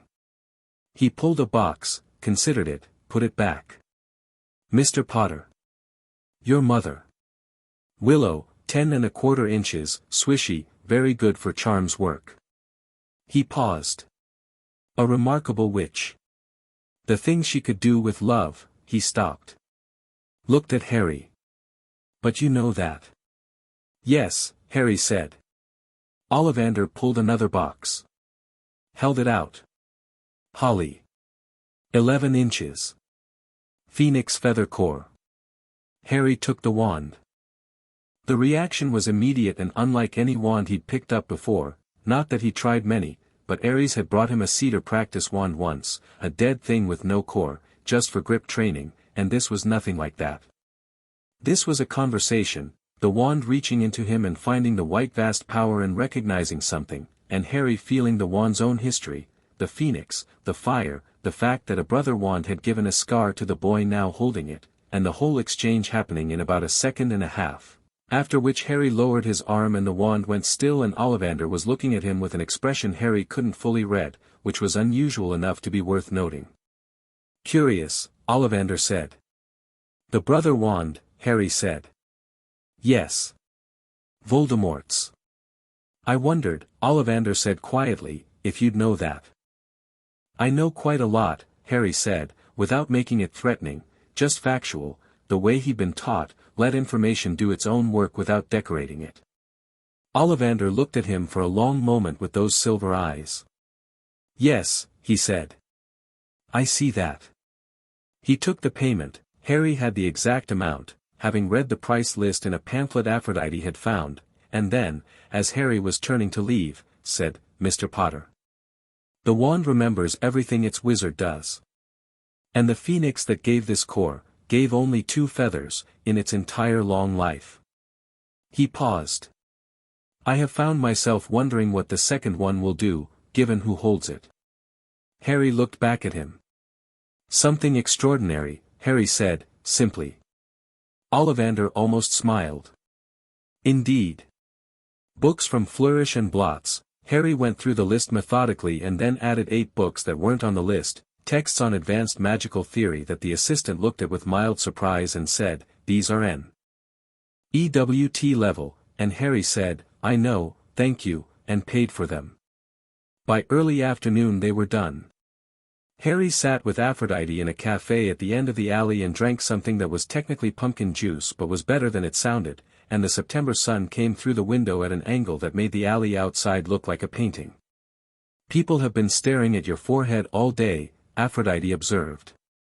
I know. It bothers you? Harry thought about it honestly.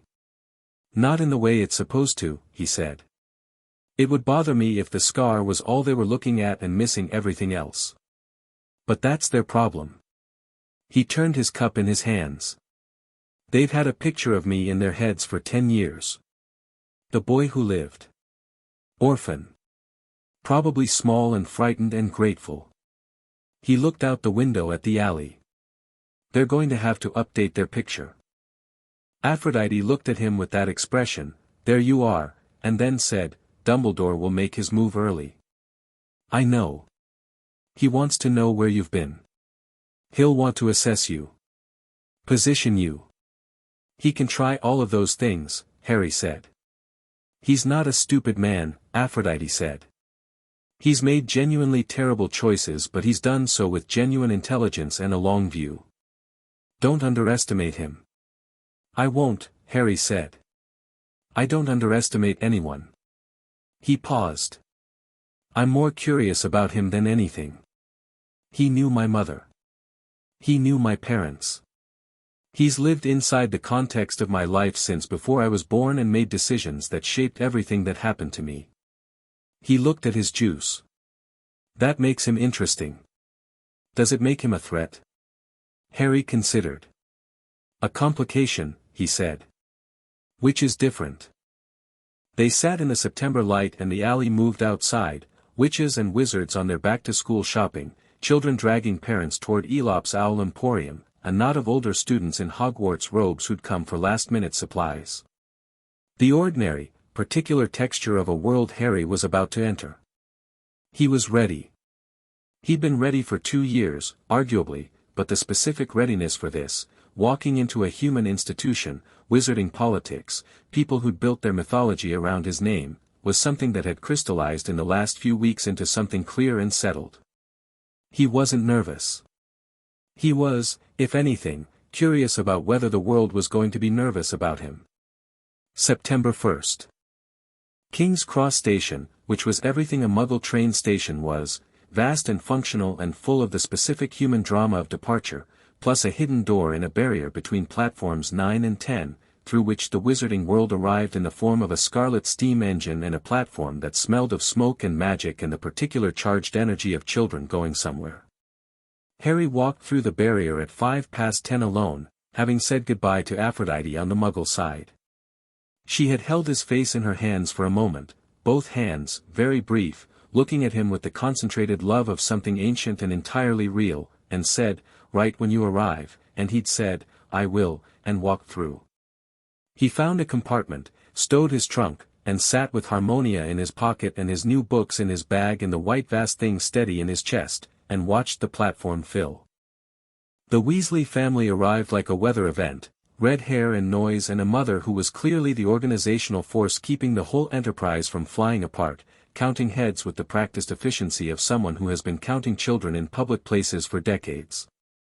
Harry watched them with the particular warmth that crowds of people who genuinely liked each other always generated in him, the kind of warmth that he'd been learning to recognize as one of Aphrodite's better gifts.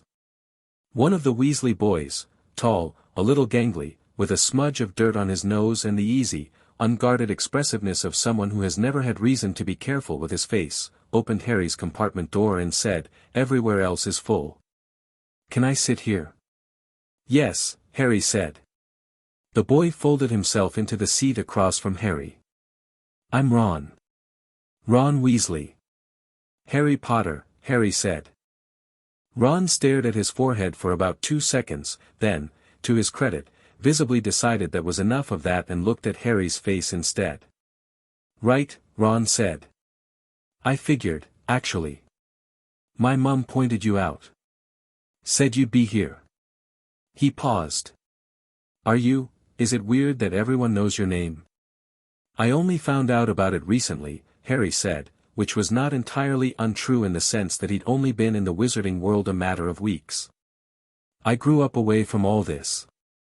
"Away from magic?" Ron looked genuinely surprised. "How?" "With Muggle relatives," Harry said. "I wasn't told much." Which was also technically true. He hadn't been told anything. He'd been put in a cupboard. Ron absorbed this. "So you don't know a lot about, all of it? The wizarding world and everything?" "Some," Harry said. "I've been reading." He nodded toward the stack of books in his bag, and Ron's eyes went to them and widened slightly at the NEWT-level spines. "Those are the books you're bringing to first year?" Ron said. "I like to be prepared." Ron looked at him with the assessing, curious look of someone recalibrating what they thought they were walking into. "My brothers have told me loads about Hogwarts," he said. "What do you know about it?" "The broad strokes," Harry said. "Tell me what your brothers say." And Ron talked. He was natural at talking, easy and fluid and genuinely enthusiastic, with the specific expertise of a youngest of many who has heard every story second and third hand and filtered it into a comprehensive and mostly accurate account. Harry listened with genuine interest and asked questions that were slightly more pointed than Ron expected, which kept making him pause and look at Harry with that assessing expression before answering. By the time the train left the station they were halfway through a discussion about the 4 houses that had moved well past Ron's received wisdom and into something more like actual analysis, and Ron was clearly having a better time than he'd expected. The compartment door opened again. Hermione Granger stood in the doorway with a prefect's precision. Everything about her position in the doorway was measured, from the slight forward lean of someone about to contribute information to the way she'd already taken in both of them in one quick sweep that missed nothing. She was bright-eyed and a little flushed with the energy of someone in her optimal environment. "Have either of you seen a toad?" she said. "A boy named Neville has lost one." "No," Ron said. Hermione's eyes moved to Harry and he felt her notice, not the scar, though she glanced at it, but him, the whole of him, the way a person with genuinely sharp attention notices something that doesn't quite fit its expected category. Her head tilted just slightly. "You're Harry Potter," she said. "Yes. I've read about you," she said. "In the rise and fall of the dark arts and in modern magical history. Though both accounts are clearly very incomplete." She looked at him steadily. "You grew up with Muggles?" "Yes. But you've been reading advanced texts." She had seen the books. Of course she had. "You've read A Study of Advanced Magical Theory by Adalbert Waffling?" "That's not on the first-year list." "I had some time," Harry said. Hermione looked at him for a moment longer with the expression of someone who has encountered a puzzle and finds it considerably more interesting than a toad. "I'm Hermione Granger," she said. "I'll keep looking for the toad." She looked between them. "You should probably change into your robes, we're getting close." She left. Ron stared after her. "She's a bit sharp," Harry said. "I was going to say intense," Ron said. "Same thing," Harry said. Ron looked at him and then seemed to decide, with the easy instinct of someone who is fundamentally a good judge of people, that Harry was fine. Better than fine, probably, though he couldn't have said exactly why yet. He reached into his pocket and produced a grubby paper bag. "Want one?" "They're chocolate frogs. Mum packed loads." Harry took one. He'd never had a chocolate frog. He ate it while the train moved through the English countryside, green and grey and gold in the September afternoon, and felt the wizarding world arriving around him like a tide coming in. Hogwarts, seen from the boats on the lake in the dark of an autumn evening, was the kind of sight that did something to your chest whether you wanted it to or not.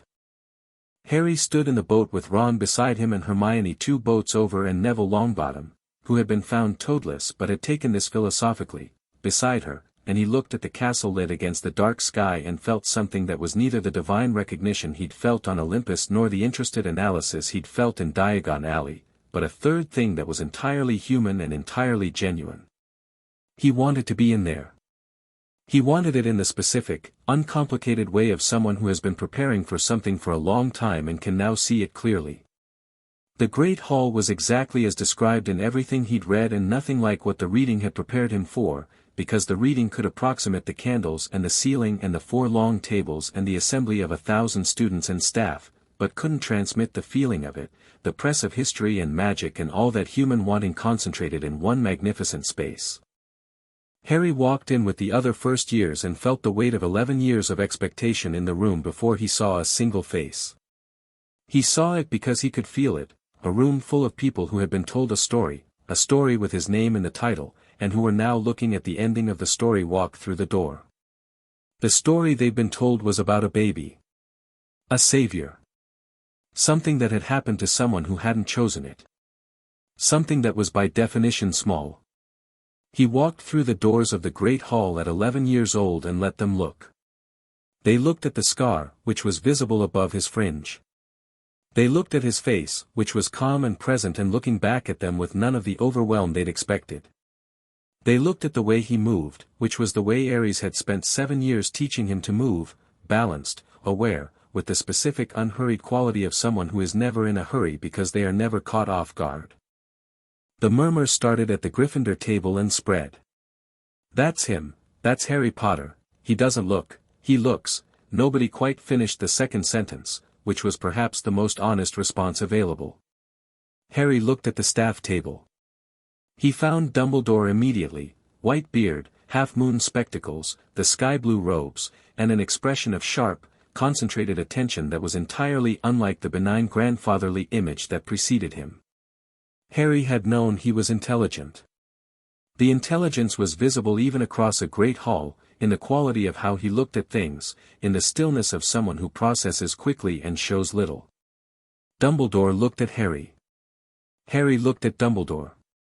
Something passed between them, not warm, not hostile, just a clear and mutual taking of measure, one experienced strategist acknowledging another across a room. Harry saw Dumbledore's expression do something small and involuntary, a micro-expression of, not quite surprise. Something more like revision. Like someone updating a calculation. Harry looked away first. Not because he was uncomfortable. Because he'd gotten what he needed from the exchange and had other things to look at. Beside Dumbledore, a man with greasy black hair and the expression of someone who had eaten something disagreeable and had been eating it continuously for a long time was watching Harry with an intensity that was different from the room's general intensity. This was specific, focused, personal. Dark eyes that moved quickly and read deeply and didn't miss the way Harry had looked at Dumbledore or how that exchange had landed. Snape, Harry thought. He already knew something about Snape. He looked at him for a moment and then looked away, filing the information. Potter, Harry. Professor McGonagall called. Harry walked to the stool with the sorting hat on it. The hall went intensely, genuinely quiet. The kind of quiet that has texture. He sat. The hat came down. He felt it touch his mind, a real contact, careful and thorough, like a hand turning pages in a library. He let it look. He had nothing to hide and no interest in performing anything for anyone's benefit, including a hat, and so it saw everything, the cupboard and the golden warmth and the elevation and 7 years of Ares's training and Aphrodite's teaching and Harmonia in his pocket and the Brother Wand's pull at Ollivander's and the white vast power that had been growing since he was 7 and hadn't yet found its ceiling. The hat was quiet for a moment. Then it said, inside his head, very distinctly, "Oh." Yes, Harry thought back. "You are," the hat paused, apparently doing something hats rarely needed to do, which was recalibrating midway. "You have qualities for every house. You should know that. Truly, every house." "I know," Harry thought. "Then where do I want to go?" Harry considered. He had thought about this, and the answer had less to do with qualities than with purpose. He thought about what Gryffindor meant, courage, nerve, the kind of daring that commits, and he thought about who he was and what he was here to do and what kind of story he wanted to be part of. "Put me somewhere I can do what I came to do," he thought. "And what did you come to do?" "Finish it," Harry thought simply. "Whatever Voldemort starts. I'll finish it." The hat seemed to consider this for a moment. Then, aloud, to the hall, "Gryffindor." The roar from the Gryffindor table was immediate and genuine and had a slightly hysterical quality, the relief of a crowd that had been holding its breath. Harry took off the hat, set it back on the stool, and walked to the Gryffindor table without any visible reaction to the noise. He sat down. Ron landed next to him a few minutes later, his own sorting complete, looking delighted with himself. Hermione came after, also Gryffindor, also looking satisfied, though her satisfaction was the more contained, internal kind. Neville, sorted to Gryffindor as well with the expression of someone who is very surprised and very pleased about it, sat across from Harry and smiled a smile of genuine, uncomplicated warmth. Harry looked around the table. These people. This place. He could feel the magic of the castle like a second heartbeat, old and deep and layered in the way of buildings that have been doing important things for 1,000 years. He could feel the concentrated ambition and attention of the room. He could feel Dumbledore still watching him from the staff table, the calculation ongoing. He reached into his pocket and touched the handle of Harmonia briefly. "All right," he thought, not to anyone in particular. "Let's see what this is." The feast was extraordinary. Harry ate with the focused appreciation of someone who had learned to take pleasure in good food seriously and never forgot what it felt like to not have it, and Ron provided the running social commentary that Harry had already identified as one of his primary functions and was genuinely glad for. "That's nearly headless Nick," Ron was saying, pointing at a ghost who had appeared floating beside the Gryffindor table. "He's sort of the house ghost.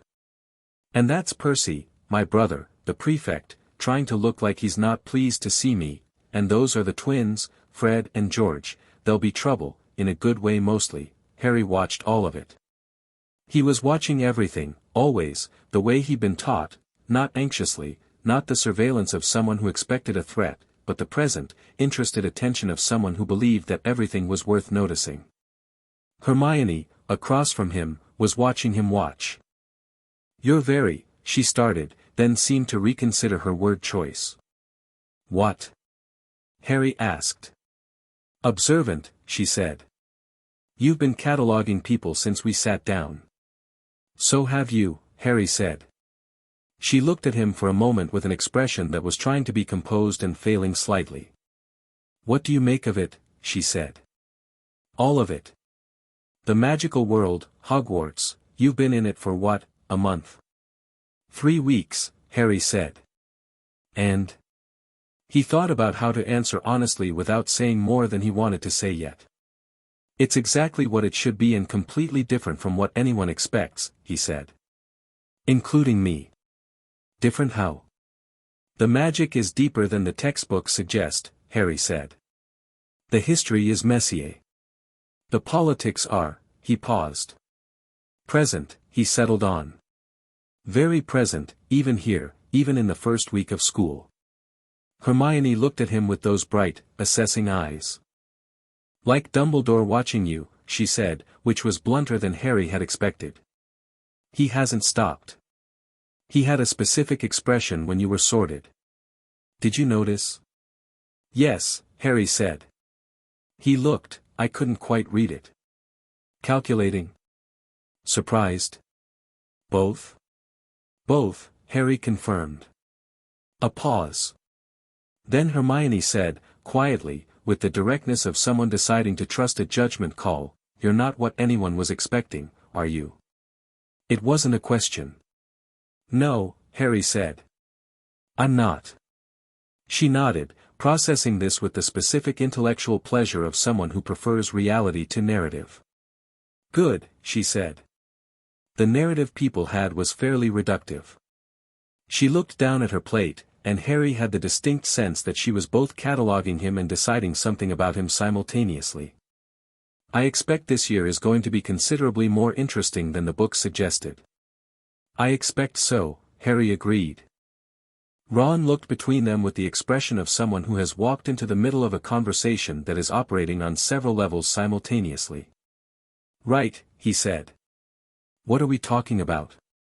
You, Harry said, and the smile that came with it was the genuine kind, the rare and complete kind, and Ron, who didn't know the rarity of it yet but registered it instinctively, grinned back with the warm uncomplicated happiness of someone who has just understood that he has made an actual friend.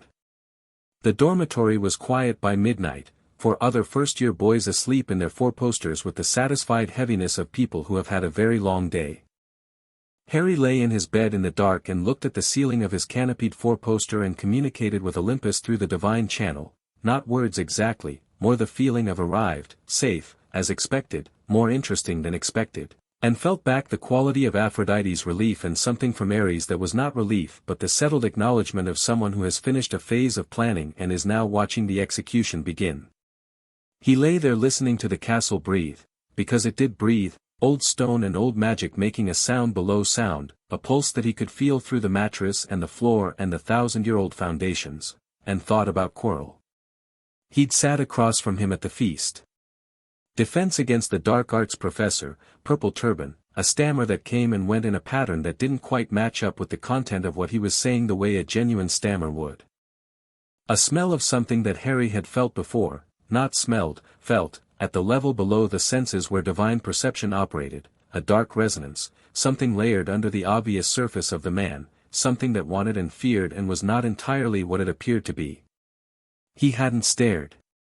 He'd noted it and looked away and eaten his food and talked to Ron about Quidditch and filed the information in the precise way Ares had spent years teaching him to file things, complete, accurate, not yet actionable.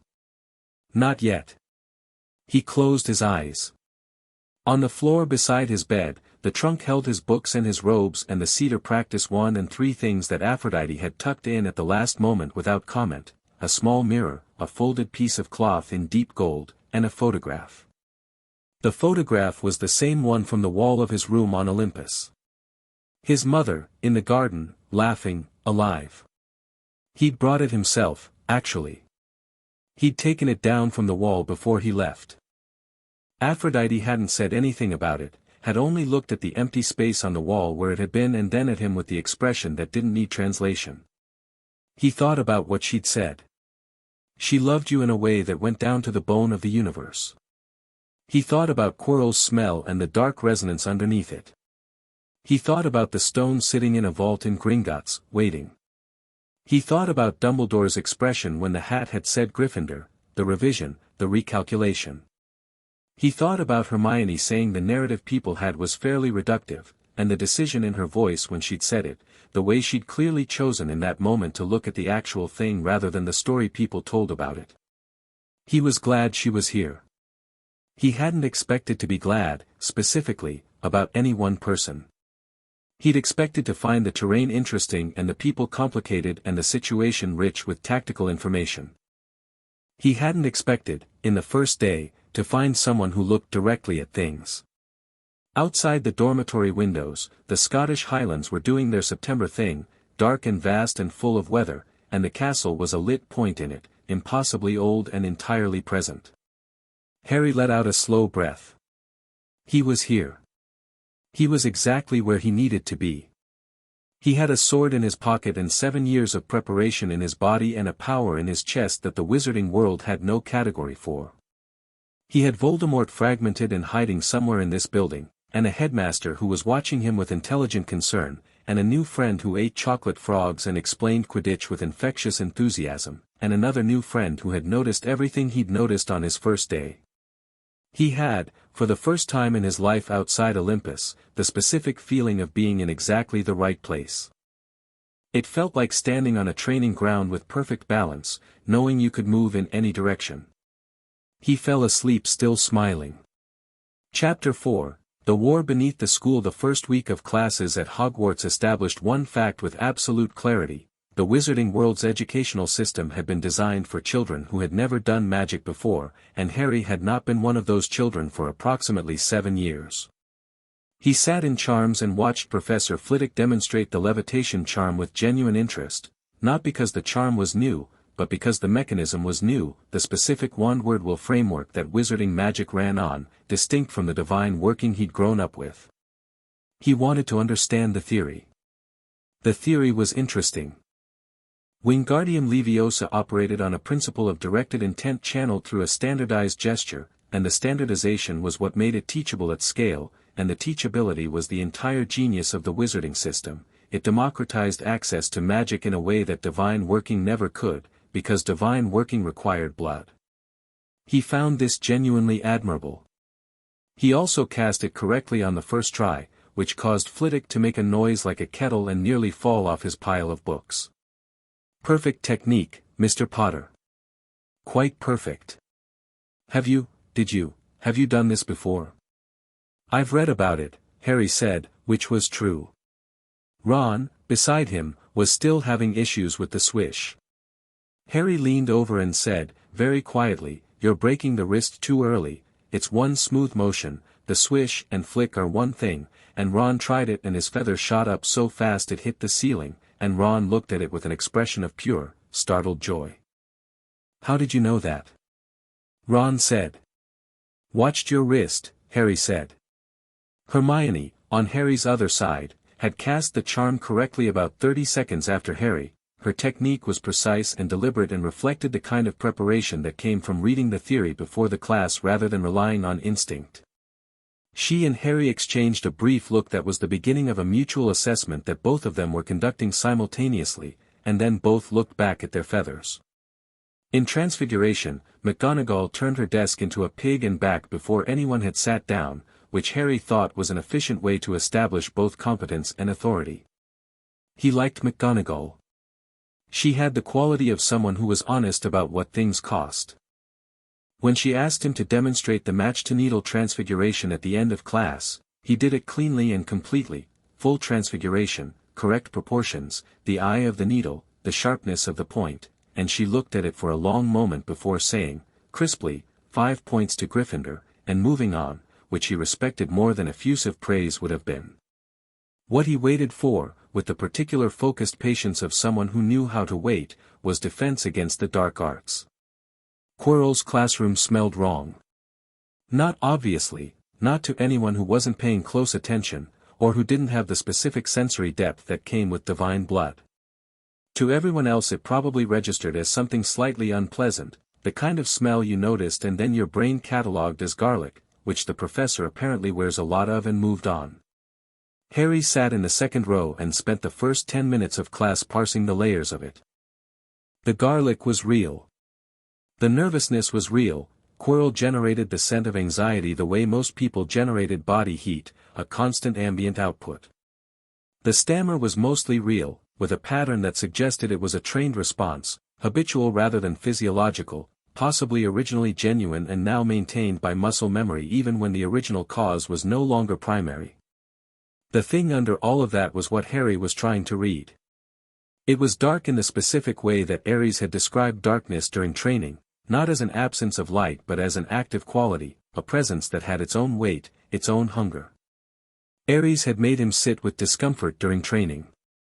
Had exposed him to things that pushed against the white vast power in his chest to teach him the difference between a threat that could be absorbed and one that needed to be met. What Harry was feeling from Quirrell had the quality of the second kind, something that wanted, specifically and badly, and was currently suppressing the want with an effort that was visible to anyone tuned to the right frequency. It wanted Harry. Not Quirrell. The thing under Quirrell. Harry sat in the second row and took notes on the course introduction and let Quirrell talk about counterjinxes with the calm, attentive expression of a good student, and did not let any of what he was reading show on his face. After class, in the corridor, Hermione fell into step beside him. "You were very quiet in there," she said. "I was listening," Harry said. "To what?"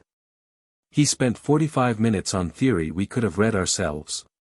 She had her bag already reorganized for the next lesson, because of course she did. "He didn't demonstrate a single practical application." "I know," Harry said. She glanced at him. "You noticed something." Not a question again. She did that, deployed information as statement rather than inquiry, gave you the option to confirm or deflect, which was a more sophisticated conversational move than most 11-year-olds attempted.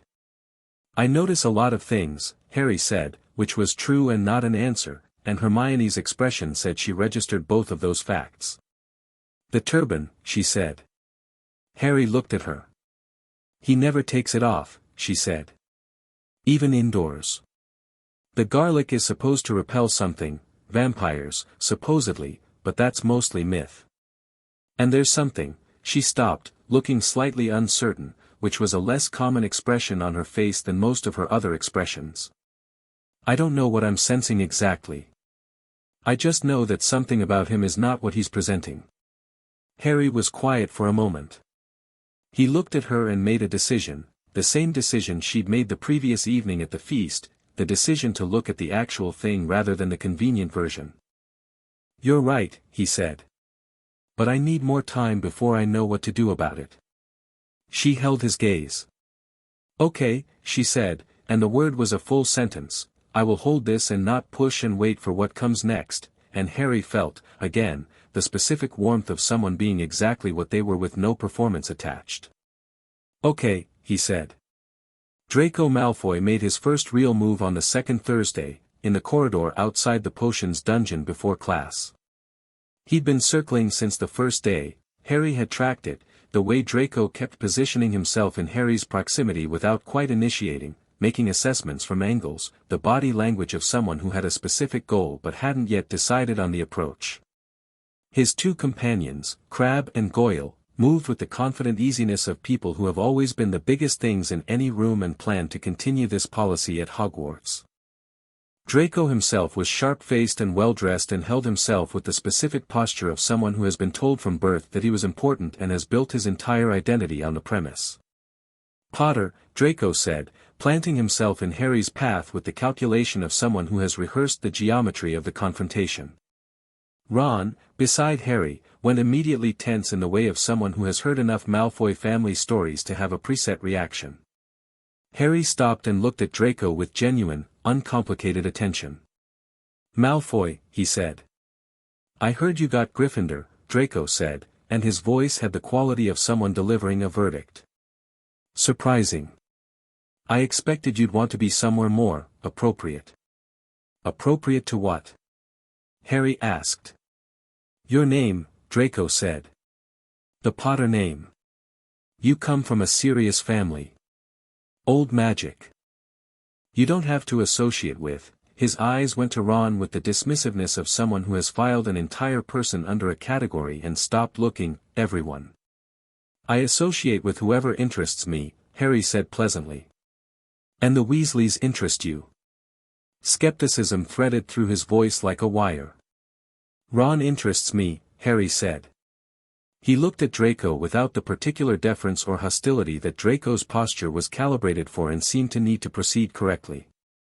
Just looked at him, the way Harry looked at everything, fully, calmly, with complete attention. You do too, actually. You're carrying something that doesn't belong to you yet. Draco blinked. What? Your father's politics, Harry said. You've got them on like they're your own but they're not your shape. You'll figure that out eventually. He moved to step around him. I'll see you in class. Draco stood in the corridor for a moment with the expression of someone who has prepared for several possible responses and none of them apply to what just happened.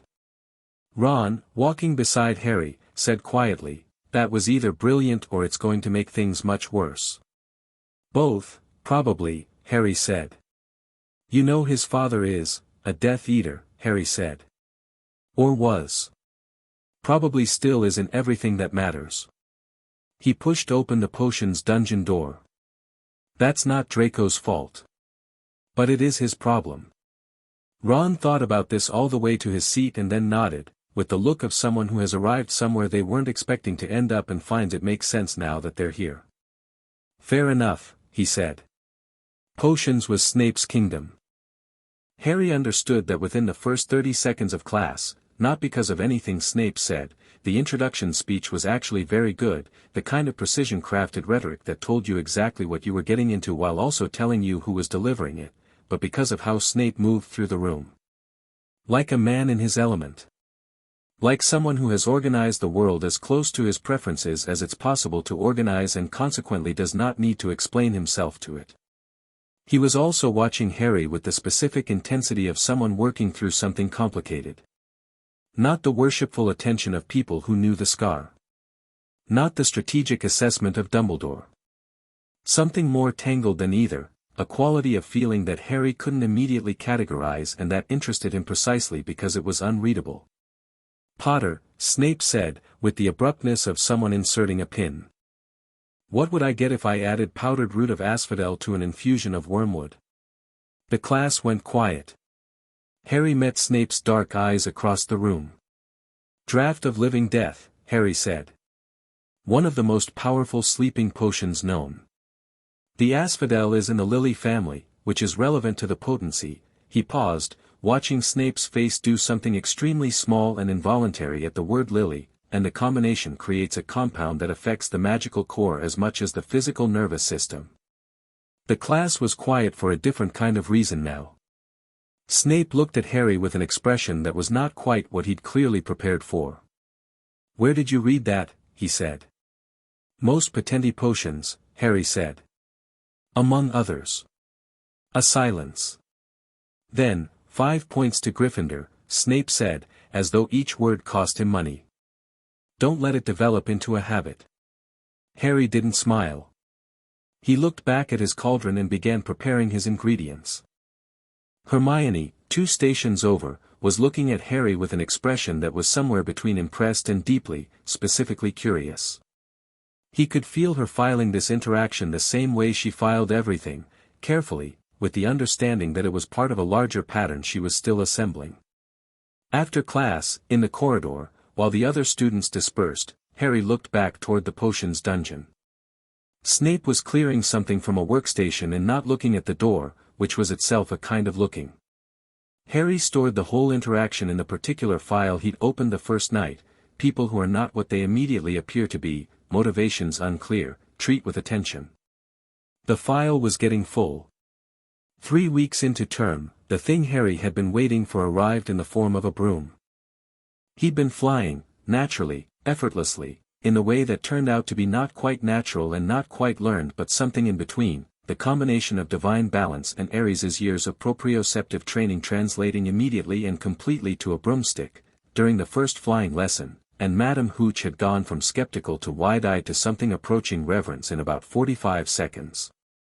Draco had taken Neville's remembrall in the post-landing argument, held it over Neville's head with the casual cruelty of someone who doesn't quite realize what he's doing but has been doing it long enough that it's become instinct, and Harry had looked at the situation for about half a second and then taken his broom back up, smooth and straight, and stopped 5 feet from Draco and held out his hand. "Give it back," Harry said. Draco looked at him. Then at the altitude.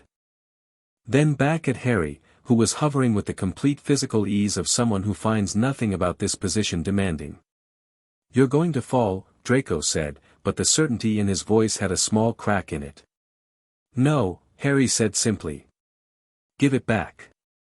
Something shifted in Draco's face. Not fear, exactly, something more like the feeling of encountering a wall where you expected a door. He held out the remembrall. Harry took it, turned, dropped back to the ground in a controlled descent that Madame Hooch later told McGonagall was the cleanest she'd seen in 40 years, and gave it to Neville. Neville looked at him with large, earnest eyes. "You didn't have to do that," he said. "I know," Harry said. "He might cause trouble for you." "He might," Harry agreed. Neville looked at him for a moment more and then said, with great sincerity, "Thank you," and Harry nodded and went back to his broom, and Neville stood there for a moment with the expression of someone who has just decided something, and that was how they became friends.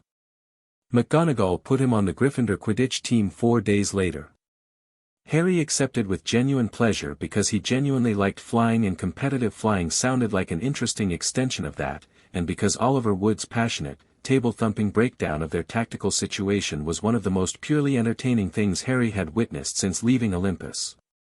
Halloween arrived with a cold that settled into the castle's stones and jack-o'-lanterns in the Great Hall and a feast that smelled extraordinary, and Harry was halfway through his meal and 3/4 through a conversation with Ron about whether the Seeker's role in Quidditch was disproportionately decisive when he felt it. Not danger. Something before danger, a shift in the quality of the air, a wrongness moving through the evening like a wrong note in a chord. His attention snapped to it before the conscious thought arrived.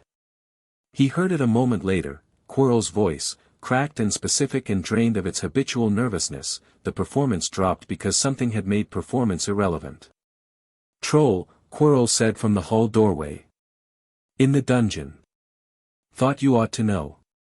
And then he fainted, with the quality of something that had been planned. The Great Hall erupted. Dumbledore was moving, sharp, efficient, his benevolent demeanor set aside for something more direct, and the prefects were gathering their years to move them out and the teachers were sweeping into action and Harry was thinking 2 things simultaneously. First, this was a distraction and the real question was what it was a distraction from, and second, Hermione was not at the Gryffindor table. "She went to the girls' bathroom after lunch," Ron said, suddenly beside Harry, having clearly tracked the same absence and arrived at the same problem. "She was upset about something. Draco said something horrible in Charms and she..." "Which bathroom?" Harry said, already moving. "Second floor, the one by the..." Harry was gone. He moved through the emptying corridors with the speed that was partly training and partly something newer, the divine responsiveness of a body that understood urgency, and found the right corridor by following the quality of the wrongness, which was getting stronger, which meant the troll was here, specifically here, which meant it wasn't random. He pushed open the bathroom door. The troll was 12 feet of grey mountain trollness, which was as ugly and dull-eyed and enormous as everything he'd read about them, and it had a considerable club, and Hermione was pressed against the far wall of sinks with her hands over her mouth and absolutely no room to move to her right because there was a wall there. She saw Harry in the doorway.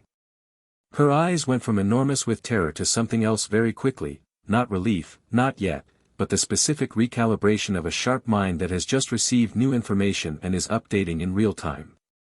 Harry looked at the troll. The troll had not yet looked at Harry, which was fine. He walked in. "Harry," Hermione started. "Move left when I say," Harry said, not loudly, not urgently, in the level tone of Ares saying stay balanced on the training ground. He put his hand in his pocket and felt Harmonia, which was currently a penknife, and thought not yet. He looked at the troll's body, the weight distribution, the way it was moving, the particular physics of something that large in a small space, the angles of the ceiling and the walls. He moved right. The troll's head turned toward him. Harry stopped, keeping his body still and his feet underneath him, and reached into the white vast thing in his chest and pushed, not much, just enough, a directed pulse of attention that hit the troll's small and unguarded mind like a floodlight, and the troll swung toward him with its full weight. Left, Harry said. Hermione moved left. The troll's club came down on the sinks where she'd been, and the sinks did what sinks do when a 12-foot troll club connects with them, which was explode in a very satisfying and violent manner. Water sprayed everywhere. The troll lurched, off balance, confused by the sudden chaos it had created. Harry reached up, grabbed a piece of shattered sink pipe that was the right length and weight, which was a decision made faster than thought, and vaulted onto the troll's back, which it did not enjoy, and drove the pipe hard into the space behind its knee on the way past, and the troll buckled. He came off its back in the controlled fall Ares had spent a year drilling into him, rolled, and was on his feet before the troll had stopped falling. The troll hit the bathroom floor with an impact that rattled the walls. Harry stood in 2 inches of water from the destroyed sinks and looked at the troll, which was not dead but was extremely stunned and was going to remain stunned for approximately the amount of time it would take the teachers to arrive. He heard running in the corridor. He put the pipe down. Behind him, Hermione made a sound that was trying to be controlled and mostly managing it. He turned. She was soaked, standing in the water, her hair doing several new and creative things at once. She was looking at him with an expression that was working through several layers of feeling in rapid sequence, the residual terror, the relief, and underneath both of those, the same look she'd given him on the train and at the feast and in the corridor after Dada, the look of someone encountering something that doesn't match its expected category and finding the gap more interesting than comfortable. "Are you all right?" Harry asked. "Yes," she said, and then, after a pause, "You went for his knee." "He was too large to force down any other way quickly," Harry said. "And the pipe had the right weight distribution." "You were looking at the pipe before I even noticed it was there," she said. "Habits," Harry said. She looked at him for a long moment, water dripping from both of them, the troll unconscious on the floor between them. "Harry," she said, and it was the first time she'd used his name. She'd been careful about it, he'd noticed, the same way she was careful about everything, as if names meant something she wasn't ready to commit to yet. "Who are you?" It was the right question. He'd been waiting for her to ask it. Not because he had a prepared answer but because the question meant she was ready to hear a real one. "Something the wizarding world doesn't have a category for yet," he said. "I'll explain properly when we're not standing in troll water." She looked at the troll. Then at him. Then she almost laughed, not quite, but close, the edge of a laugh at the absurdity of the whole situation, and Harry felt the warmth of it the way he felt all genuine things, directly and completely. The door burst open and McGonagall, Snape, and Quirrell arrived in a knot. McGonagall took in the scene, the troll, the destroyed sinks, the 2 soaked first years, with the expression of a woman who has taught for decades and has arrived at a place in herself where almost nothing surprises her, but where certain things still manage to produce a response. "Wah," she started. How did, it went for the sinks," Harry said. "We moved. The floor was wet and it lost balance. We were fortunate." McGonagall looked at the troll. At the destroyed sinks. At the pipe. At Harry. She was far too intelligent to miss that the story he'd told was technically possible and also almost certainly incomplete. Her eyes moved to his with a look that was several things at once, assessment, acceptance, and the beginning of a question she wasn't going to ask tonight. "Very fortunate," she said, and her voice was dry and warm in equal measure. 5 points each to Gryffindor for clear-headed thinking. "Now, please go to your dormitory." She looked at Hermione. "Miss Granger, are you hurt?" "No, Professor," Hermione said. 5 points nonetheless, McGonagall said, which made Hermione blink in mild confusion. Then McGonagall looked at Harry one more time with that complicated, intelligent look and then looked away, because there were things she clearly needed to process before she was ready to say them aloud. Snape was very still in the corner. Harry, leaving, glanced at him, just a glance, quick and complete. Snape's eyes were on the troll. On the pipe. His jaw was doing something tight and contained. He was running his own calculations, and Harry could feel the intelligence of them, the way you can feel something sharp even without touching it. Good, Harry thought. Keep calculating. Let's see where you land. November brought frost and Quidditch practice and an incident in the library that would have been less significant except for who was involved. Harry had been there after supper, working through one of the advanced texts, a volume on the intersection of magical theory and divine working that no one at Hogwarts was supposed to know existed and which had been in the restricted section under a misfiling that Harry had noticed and corrected by the simple method of walking in and taking it, when he heard the footsteps. He knew the footsteps before he saw the face. He'd been learning the movement patterns of the castle's inhabitants with the same methodical attention he brought to everything, and these were Snape's footsteps, quick, deliberate, with a specific hesitation before turns that suggested someone who thinks while they walk. Harry didn't look up from his book. Snape stopped at the end of the shelf. Potter. Professor, Harry said. A pause. The restricted section requires a teacher's note, Snape said. It does, Harry agreed. Do you have one? Harry looked up from the book.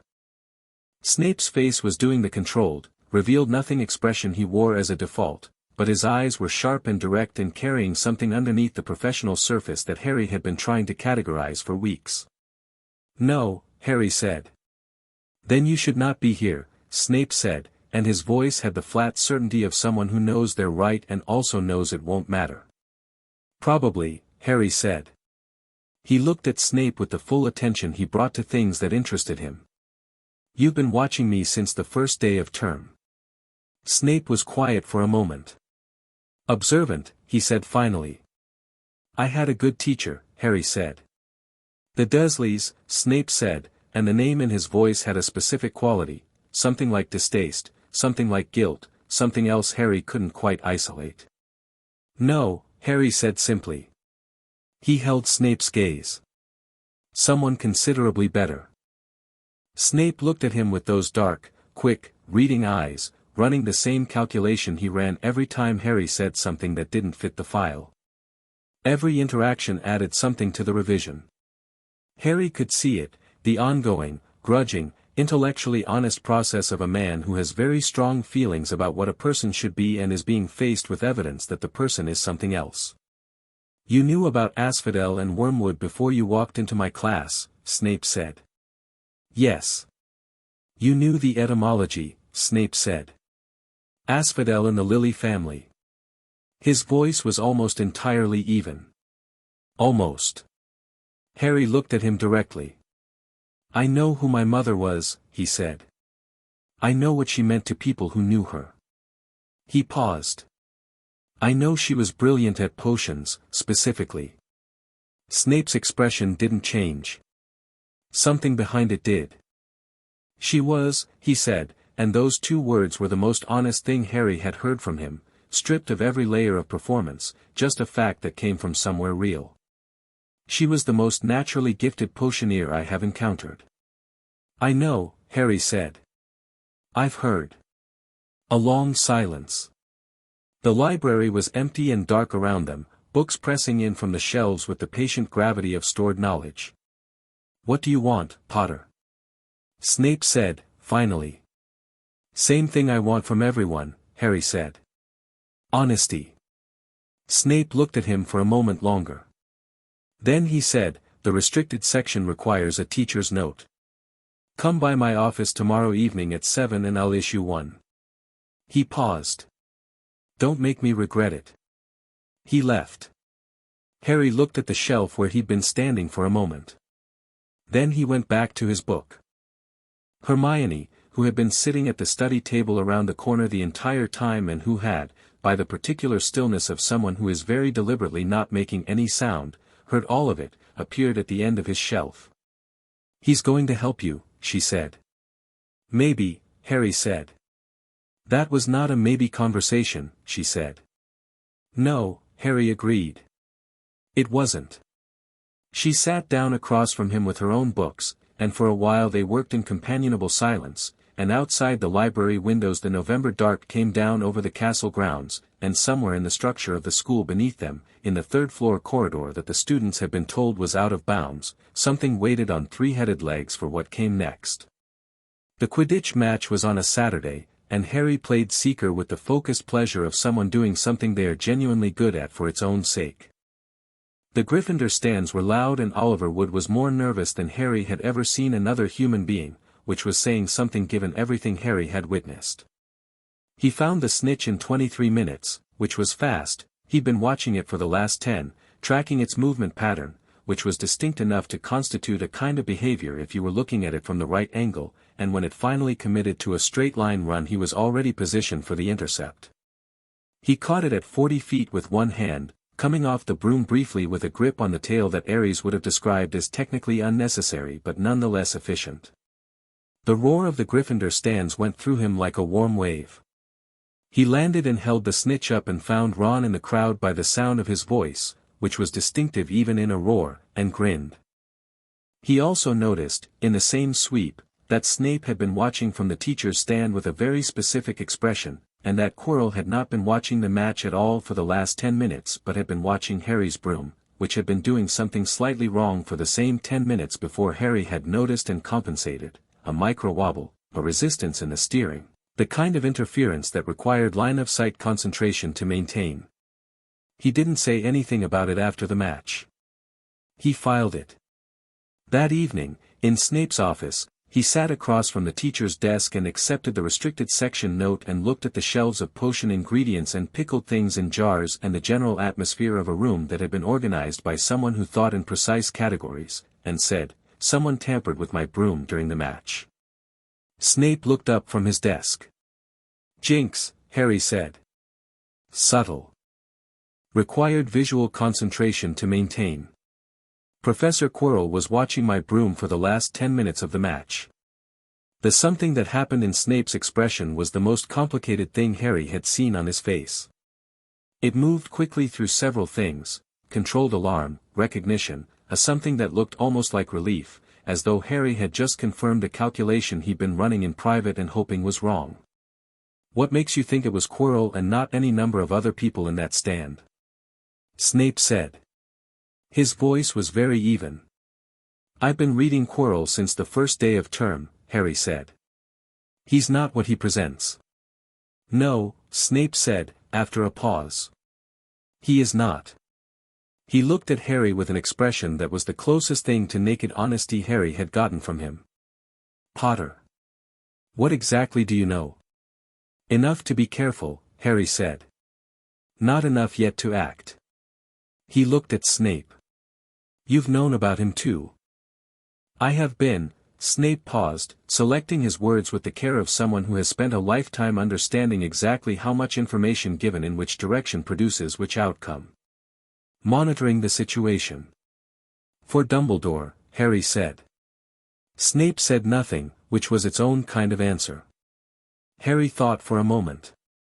He looked at his hands, then at Snape. He made a decision of the same kind he'd been making since Halloween, the gradual, evidence-based decisions about where the real things were and who the real people were in the story he'd walked into. "I'm not asking you to betray anyone's confidence," Harry said. "I'm just telling you that I know something is in this school that isn't supposed to be here, and it's connected to Quirrell, and I intend to handle it when the time is right." He looked at Snape steadily. "I'm not going to need saving. But I'd rather not work against you in the process." Snape looked at him for a very long moment. The pickled things in jars watched him passively.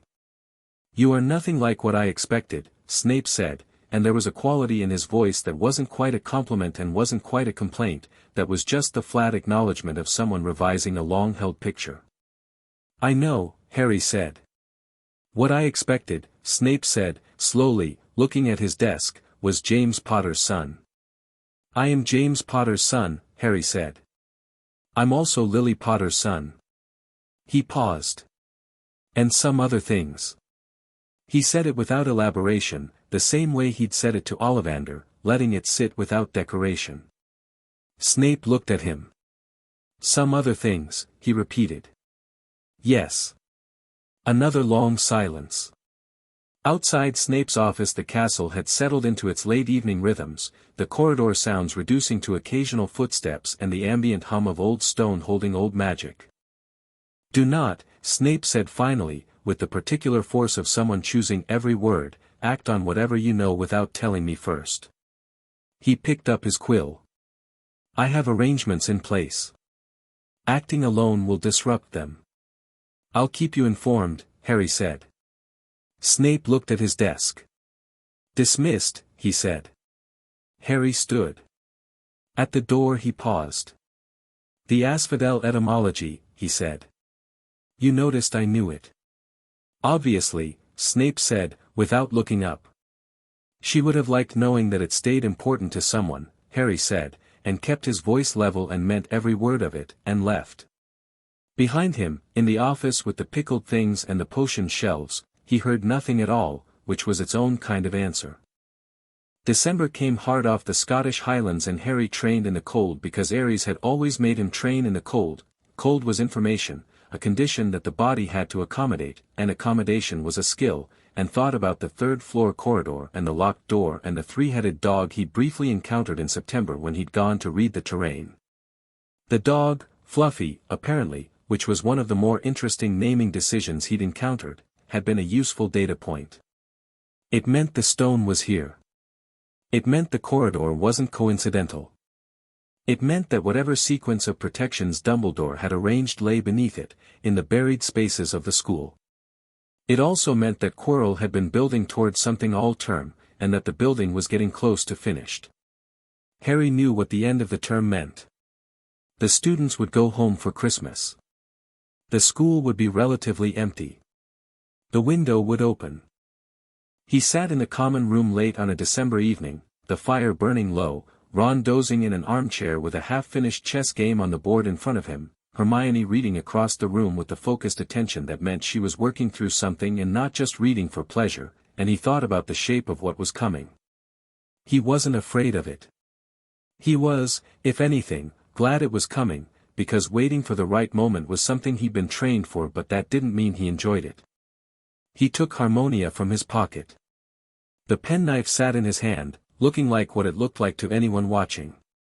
He closed his fingers around it and felt the sword beneath the glamour, the weight of the celestial bronze, the memory of Ares putting it in his hands on a training ground in Olympus with the specific care of someone giving you the right tool at the right moment. Harmonia, he thought. Balance. The place where love and war become the same thing. Ron made a sound in his sleep and the chess pieces readjusted themselves and Hermione turned a page. Harry closed his eyes and felt the castle around him, the deep pulse of it, the magic in the stones, and below that, in the third floor, the specific dark resonance of something that wanted and waited. Soon, he told it. Not a threat. Just a fact. He put Harmonia back in his pocket and opened his book. Chapter 5. The Stone and the First Reckoning. Christmas at Hogwarts arrived with snow that buried the grounds overnight and a silence that had a different quality from the term's ordinary quiet, not the silence of people somewhere else doing something else, but the silence of a castle genuinely emptied, the particular stillness of a large space holding a small number of people and being honest about its own size. Most of Gryffindor had gone home.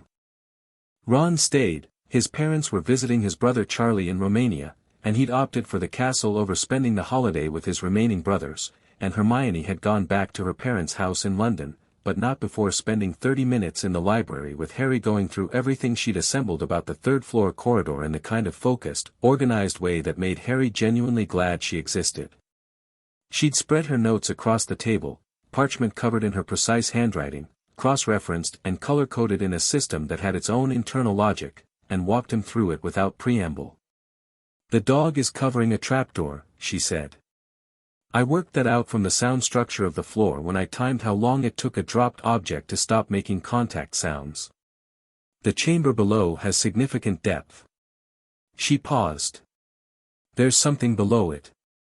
I don't know what the full sequence of protections is, but I've identified the entry conditions for at least 3 of them.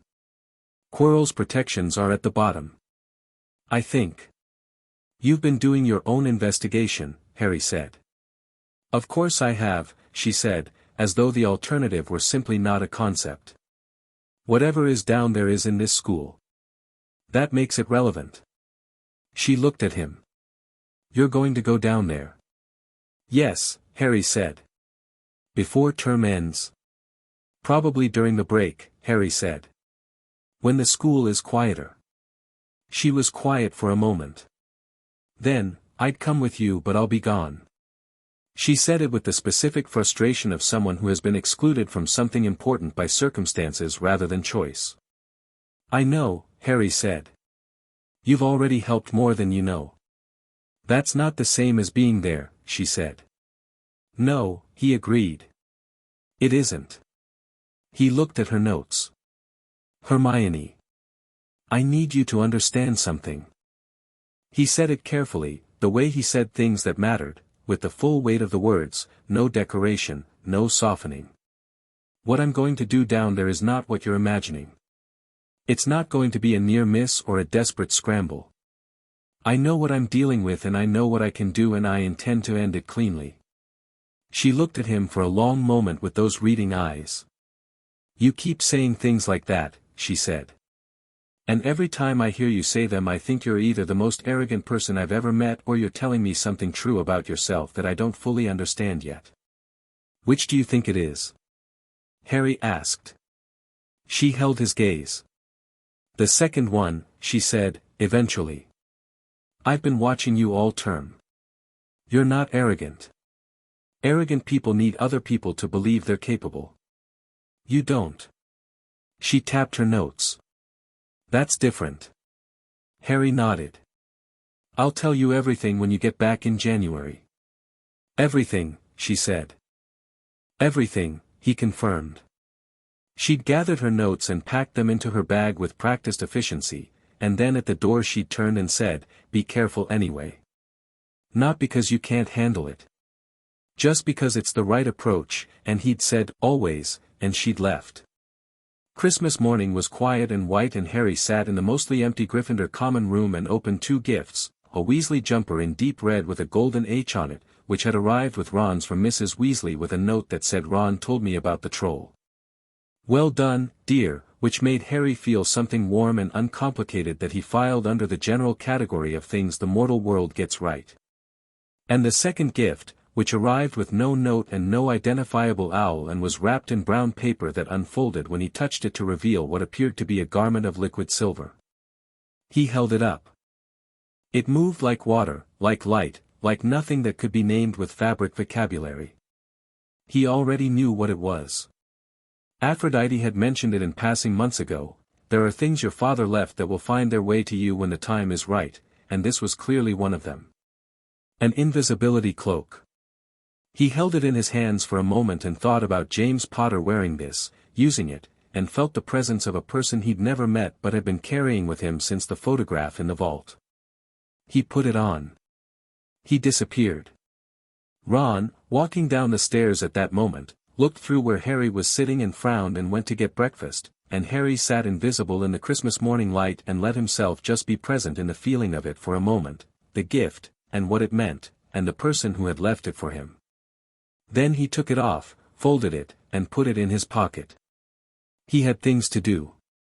He'd spent the first week of December doing something that looked like Christmas shopping in Hogsmeade and was actually a comprehensive tour of the third-floor corridor done 3 times at different hours with his senses operating at full divine capacity.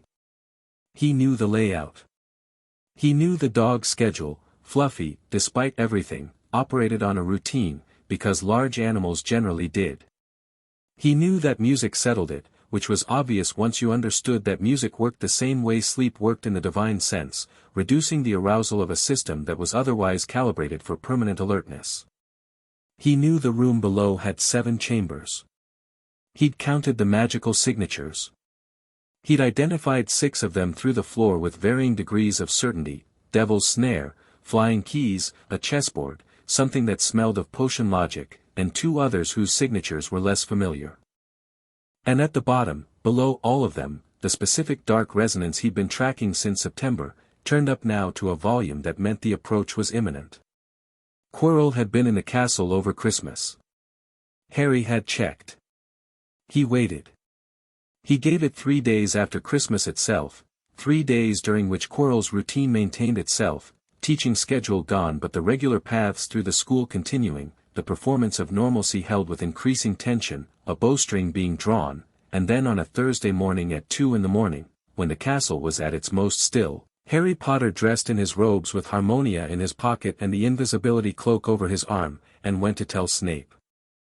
He knocked on Snape's office door at 2 in the morning without particular concern about the hour, because Snape didn't sleep well. Harry had noticed the lights in his office at odd times all term, and because the conversation needed to happen before anything else. The door opened. Snape looked at him. At the cloak. At his face. "Tonight," Snape said. "Yes," Harry said. "I wanted to tell you first. You said you had arrangements." Snape stood back from the door. Harry came in. The office was lit by a low fire and several candles and the smell of something Snape had apparently been brewing, not for any class, from the complexity of it, something more specific. "You have a plan," Snape said. "I know the layout," Harry said. "I know the challenges. I know what's waiting at the bottom." He looked at Snape. "What are your arrangements?" "I have been monitoring Quirrell's access points," Snape said carefully. "I intended to intercept him before he reached the stone." He looked at Harry with that complicated, ongoing calculation. "I was not aware you had your own timeline." "His timeline has accelerated," Harry said. "He's been building toward this all term. If I wait longer he goes tonight without me, and then the arrangement becomes a containment operation rather than a controlled situation." He held Snape's gaze. "I'd rather be in the room when it happens." Snape was quiet for a moment. "You're 11 years old," he said. "Yes," Harry said. "And I'm going anyway. I'm telling you because I told you I would, and because your arrangements are worth respecting." He paused. "You could try to stop me." The pause that followed had the quality of someone running a very specific calculation to its conclusion. "If I attempted to stop you," Snape said slowly, "what would happen?" "I'd have a conversation with you while we both waited for the right moment," Harry said, "and then I'd go anyway." Snape looked at him. Something in his face did the thing it did during their better conversations, the thing where the professional surface dropped an inch and what was underneath was more honest. "Dumbledore should be told," Snape said. "You can tell him afterward," Harry said. "He'll want to manage the situation if he's told beforehand. I'd rather he understand what happened than direct what happens." "That," Snape said, "is either very wise or very arrogant." "So I've been told," Harry said pleasantly. Snape was quiet for a long moment, looking at his desk. "There is a troll in the first chamber," he said finally, his voice the flat, reluctant tone of someone giving information against their better judgment. Quirrell added it. "The chessboard in the 4th chamber is enchanted chess, the pieces will attack. The 6th chamber is a potion logic puzzle. Hermione Granger's work, I believe, based on the magical signature." He glanced up. "She was thorough." "She always is," Harry said, warmth in his voice. "The 7th chamber is Quirrell's," Snape said. "I don't know its full content. I know the mirror is there." "The mirror of Ares," Harry said. "Dumbledore hid the stone inside it," Snape said, and something in his voice said he didn't entirely approve of the methodology. "The only way to retrieve it is to want to find it without wanting to use it." Harry sat with this for a moment. Then, "All right," he said. He stood. "Potter," Snape said. Harry looked back. Snape was looking at his desk again. His jaw was doing the tight, contained thing. "Your mother," he said, very quietly, "would have," he stopped. Started again. She would not have been afraid in your position." No, Harry said. She wouldn't have been. A pause. See that her son isn't either, Snape said, which was the most obliquely affectionate thing Harry had heard from him in the entire term, and which Harry filed with care under things that mattered. Good night, Professor, Harry said. He left. The third-floor corridor at 2:30 in the morning was all shadow and the smell of dog, and Harry stood outside the door for a moment and felt the shape of the whole evening, the castle above him, the chambers below, the dark resonance at the bottom that was waiting with a patience that wasn't patience so much as it was intensity so concentrated it had gone still. He took out a small music box from his pocket, something Aphrodite had packed in the trunk months ago, pressed into the corner beneath his books with the quiet care of someone who prepares for things without making a production of the preparation. He opened it, let the melody start, and opened the door. Fluffy was enormous and three-headed and had breath that could strip the paint from a wall, and all three of its heads turned toward Harry as the door opened, and then the music reached them and all three heads went heavy and slow and two of them were already resting on their paws before Harry stepped over the enormous foreleg and found the trapdoor and dropped through. Down. The devil's snare was beautiful in the way of things that kill beautifully, dark and soft and reaching, and Harry moved through it with the specific quality of light that Aphrodite had spent months teaching him to produce when he needed it, a warm gold radiance that burned at the snare's root-level comfort with the specific frequency of joy, which was apparently what devil's snare feared most, which Harry thought was one of the more interesting facts he'd learned in the wizarding world. It recoiled. He dropped through. The flying keys were chaotic and fast and the brooms were old, but Harry didn't need a broom for this. He took the right broom by the feel of it, not by sight, the way Ares had taught him to assess tools in low-light conditions, and was in the air in 3 seconds and had the right key in 20 because he'd spent 4 months catching things that moved fast and this was categorically the same problem. The chessboard was where he paused longest, not because it was difficult but because it deserved respect. The pieces were solid stone and they moved with a weight and intention that was more than mechanical, there was magic in them, old and specific. Harry stood at the edge of the board and read the position and took 7 minutes to plan the sequence, and then moved through it with the methodical efficiency of someone who had spent years playing games with shifting rules against an opponent who was significantly better than him and had learned to find the geometry rather than force the position. He took the bishop's path. 3 exchanges, 2 sacrifices of pieces that moved themselves with the grim acceptance of magical constructs fulfilling their purpose. He walked off the board on the far side without a scratch, and stood in the door to the next chamber, and kept moving. The troll in the 4th chamber was larger than the one on Halloween and less interested in its surroundings because someone had already done a number on it, Quirrell had come through. Recently. The dark resonance was stronger now, pulling like a current, and Harry followed it. The potion room, 6 bottles, a logic puzzle in verse on the table, and Harry solved it in 4 minutes because Hermione had done it in 3 during one of their study sessions using a version she'd reconstructed from the magical signature, and he'd watched over her shoulder. He drank the correct potion, felt the cold clarity of it move through him, and walked through the black flame into the final chamber. The room was circular and lined with mirrors, not all the same, not identical, dozens of them in various states of repair, fragments and full length and everything between, and in the center of the room stood the mirror of Ares, enormous and ornate and alive in the specific way of objects with very old, very powerful enchantments. Quirrell stood before it with his back to Harry. He was shaking slightly. The turban was still in place. The resonance coming off him was enormous now, not contained the way it had been all term, not suppressed behind the performance of a mild-mannered teacher, but fully present, fully active, filling the room the way a sound fills a room when something large begins to use its real voice. Harry walked in. He walked in without the invisibility cloak because he hadn't put it on and didn't intend to. He walked in the way he'd been taught to enter any space where a confrontation was imminent, fully upright, unhurried, with his weight underneath him and his attention complete and his hands loose at his sides. Quirrell turned. His face had the look of someone for whom pretense has been fully released, not Quirrell the nervous teacher, not the performance, but whatever Quirrell actually was under the long months of service and compromise, something thin and damaged and currently running entirely on the will of something else. Potter, Quirrell said, and his voice was different, still his voice but with a doubled quality, a resonance that didn't quite resolve into one, as though two things were speaking through the same instrument and hadn't fully synchronized. "Quirrell," Harry said. He stopped at what he judged to be the right distance, close enough for conversation, enough space to move. He looked at the mirror. He had not yet looked into it. "You've been working toward this all term."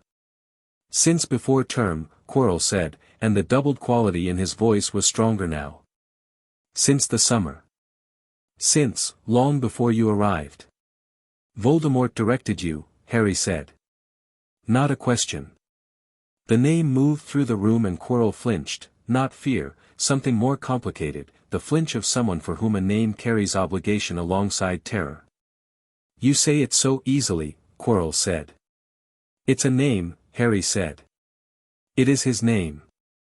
The doubled voice resolved slightly, the second layer coming forward, the first receding. "And you say it with such extraordinary disrespect."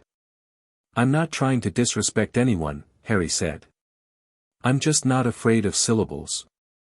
He looked at Quirrell's face, at the eyes specifically, which were Quirrell's eyes and also not, the way a room is its furniture and also the quality of light in it. "You've been in there all year." The back of his head. A pause. Then, from Quirrell's mouth but in a voice that was entirely not Quirrell's, thin and high and cold in a specific way, the cold of something that has been removed from warmth for so long it no longer remembers warmth as a condition, "I wondered when you would say it directly." "I've known since the first week of term," Harry said. "I was waiting for the right moment. And this is it." The voice was amused. Cold and amused and carrying the specific quality of a very old, very intelligent thing encountering something that surprised it and finding the surprise more interesting than it expected to. "The mirror," Harry said. "You need me to get the stone from it." A pause. "You know about the enchantment?" "Yes." He looked at the mirror. "You've been standing in front of it for how long and you can't get it?" "It shows me the stone," Voldemort's voice said, and the frustration in it was real, thin and reined in but real, the frustration of something that has been powerful and is currently reduced and knows both states with equal vividness. "I can see it. I cannot take it.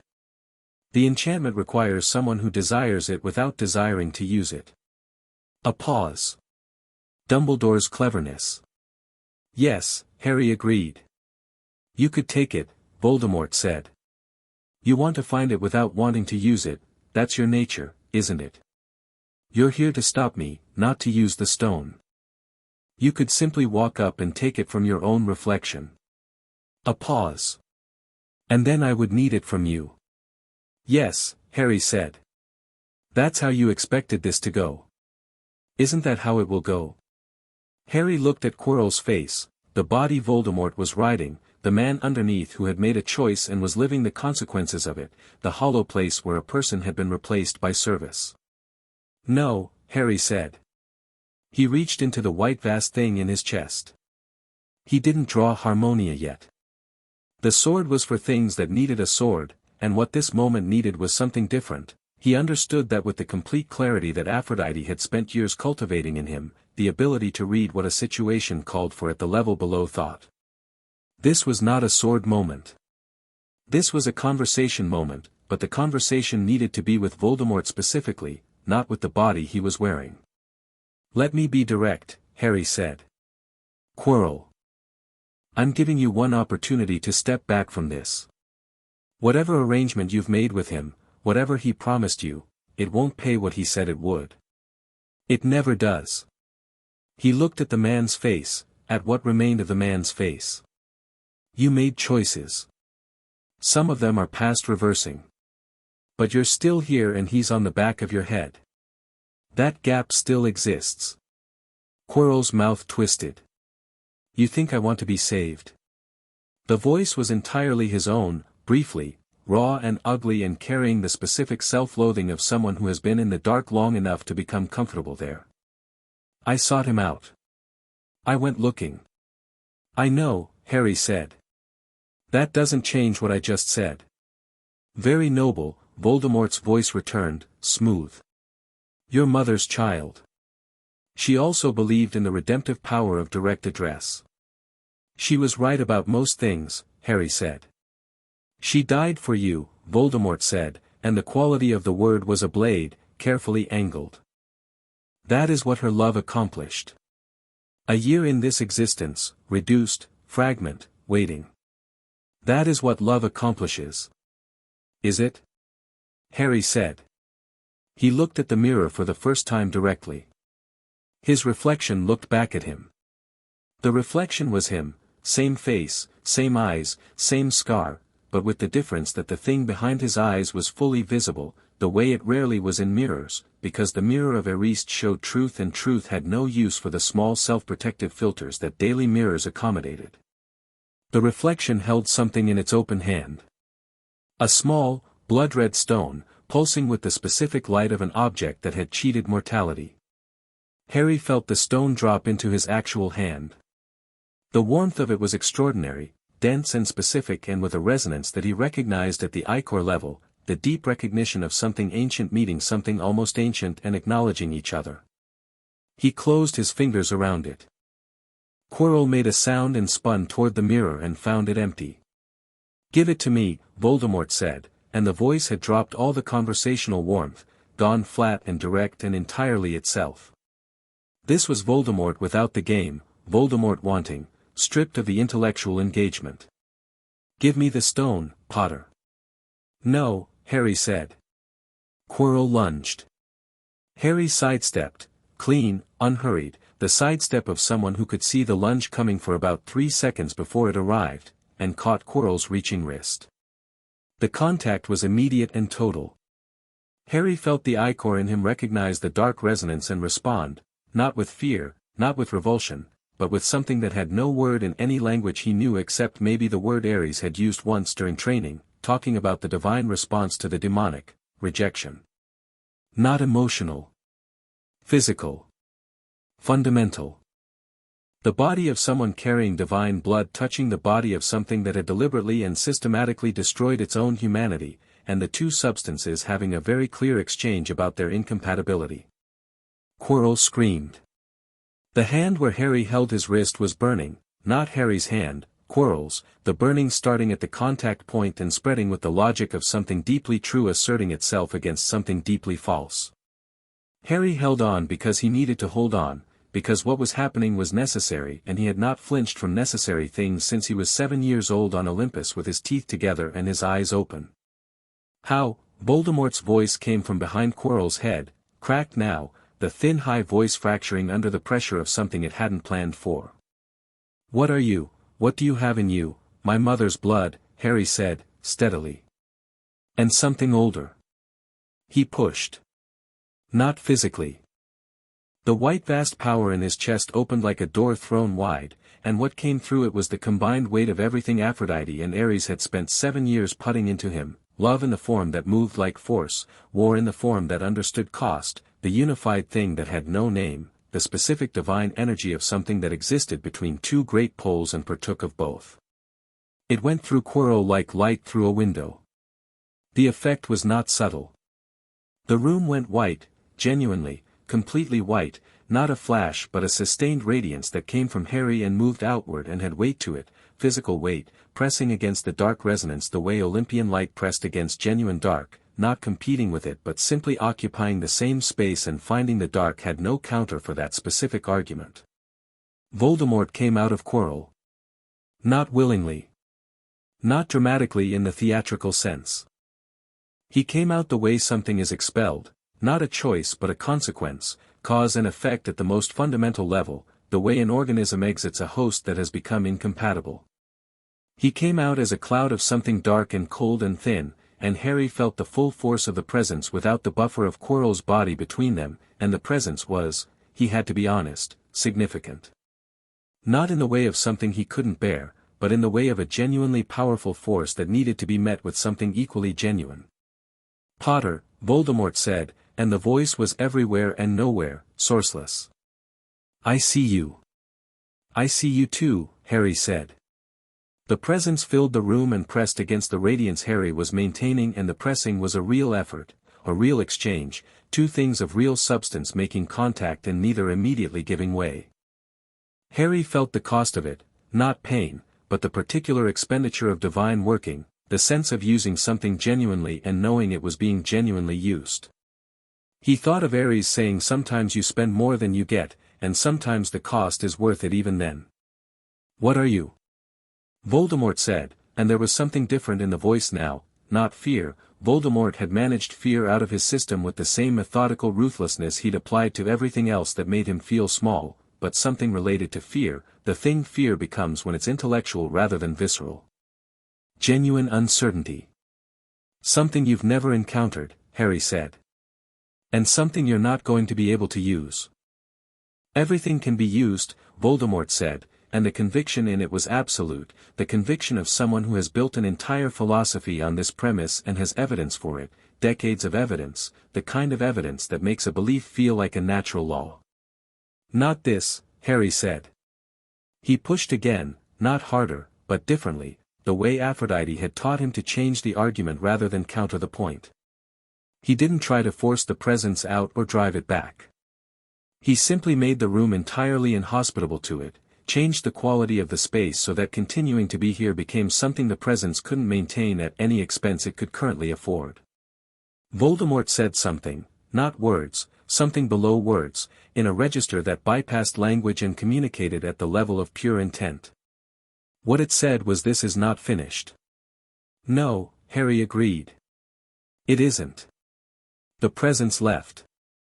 Not fled, this was important, and Harry noted it with the precision of someone who had been trained to note these things accurately. It didn't flee. It withdrew. There was a difference. Fleeing meant the threat was spent. Withdrawal meant the threat was conserving and reassessing, which was what a genuinely intelligent adversary did when they encountered something they hadn't planned for. Voldemort was gone from the room. Quirrell was on the floor. Harry crouched beside him. The man was alive, barely, in the specific way of someone who has had something fundamental removed from them that they had come to depend on, the way an organ transplant patient is alive the moment after, functional but requiring careful management. His hands were burned at the contact points but not critically. His eyes were open and looking at the ceiling with the stunned, hollow expression of someone who doesn't yet know what they are in the absence of the thing that defined them. Quirrell, Harry said. The man's eyes moved to him slowly. Can you move? Harry asked. His voice was entirely his own. Small and lost in its own. I don't, take a breath, Harry said. Just breathe for a moment. Quirrell breathed. Harry stayed crouched beside him, and the stone was still in his closed fist, and the room was quiet in the particular way of spaces where something significant has just concluded, the silence that follows a storm and carries the memory of it. You could have killed me, Quirrell said. Yes, Harry said. Why didn't you? Harry looked at him. Because you're a person who made terrible choices, he said. That's different from being something that needed to be destroyed. He stood. Can you walk? I think, Quirrell tried. Harry helped him up, careful about the contact, because the divine rejection ran the other way too, and he didn't want to hurt the man more than the evening already had. Quirrell stood, unsteady. He stopped. Swallowed. He'll kill me eventually. For this. Probably, Harry said honestly. Which means you need to talk to people who can help with that. He looked at Quirrell. Dumbledore. Tonight, when we get up. Whatever you tell him is your decision, but tell him everything. Quirrell looked at him with the expression of a man standing at a junction he hadn't known was coming. You're remarkable, he said, and there was no flattery in it, just the flat, stunned observation of someone reporting what they saw. I've been told that too, Harry said. Come on.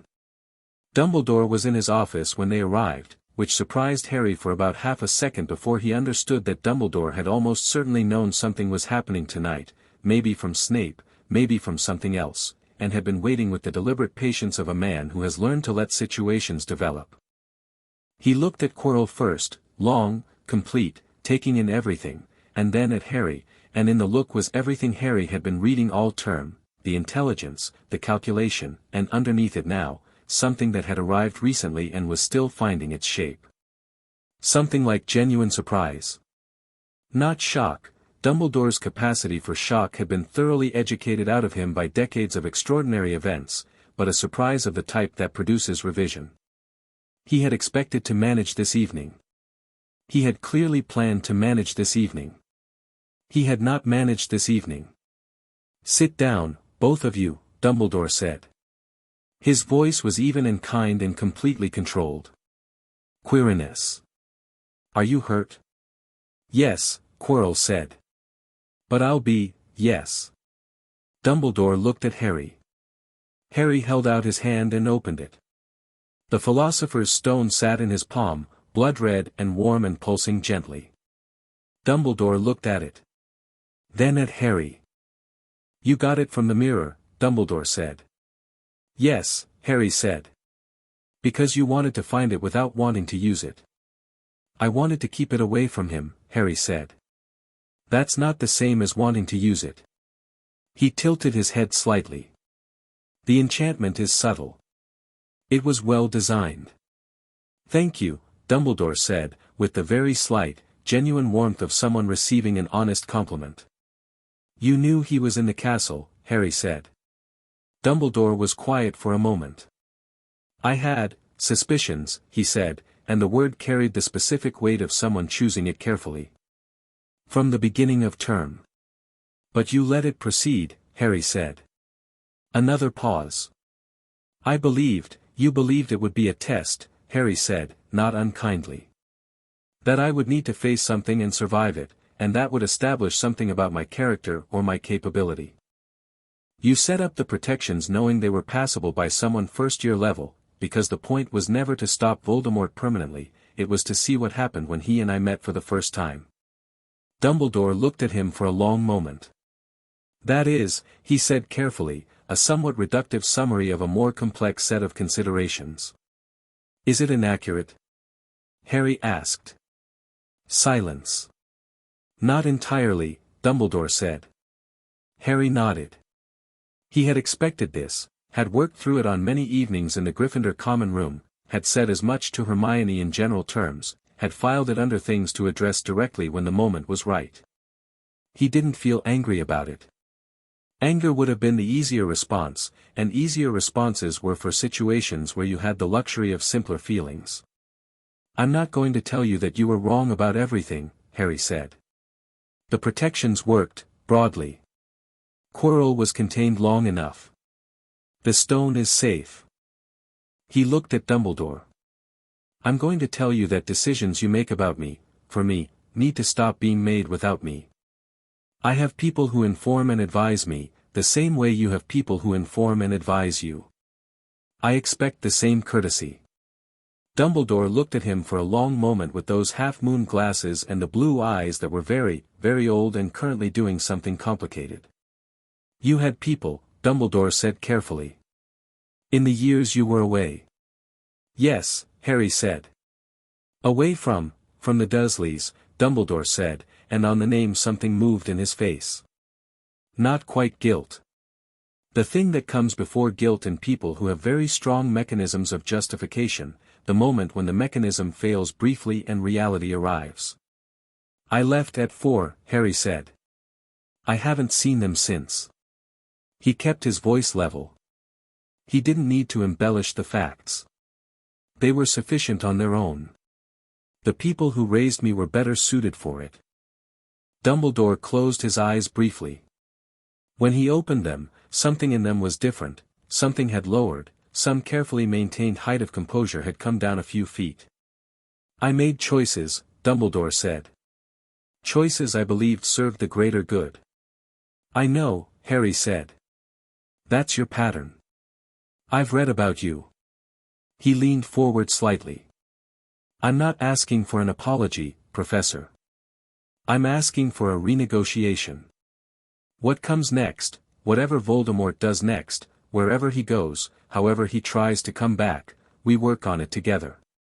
You have information I need. I have capabilities you need. That's a trade. He held out the stone. And this needs to be destroyed. Dumbledore looked at the stone. This, of all the things Harry had said, was the one that visibly cost Dumbledore something, the stone in a child's hand being offered for destruction, and the child's hand steady, and the eyes above it clear. Nicholas Flamel, Dumbledore said. He's 600 years old, Harry said. I looked him up. He's had a full life. He held the stone and met Dumbledore's gaze.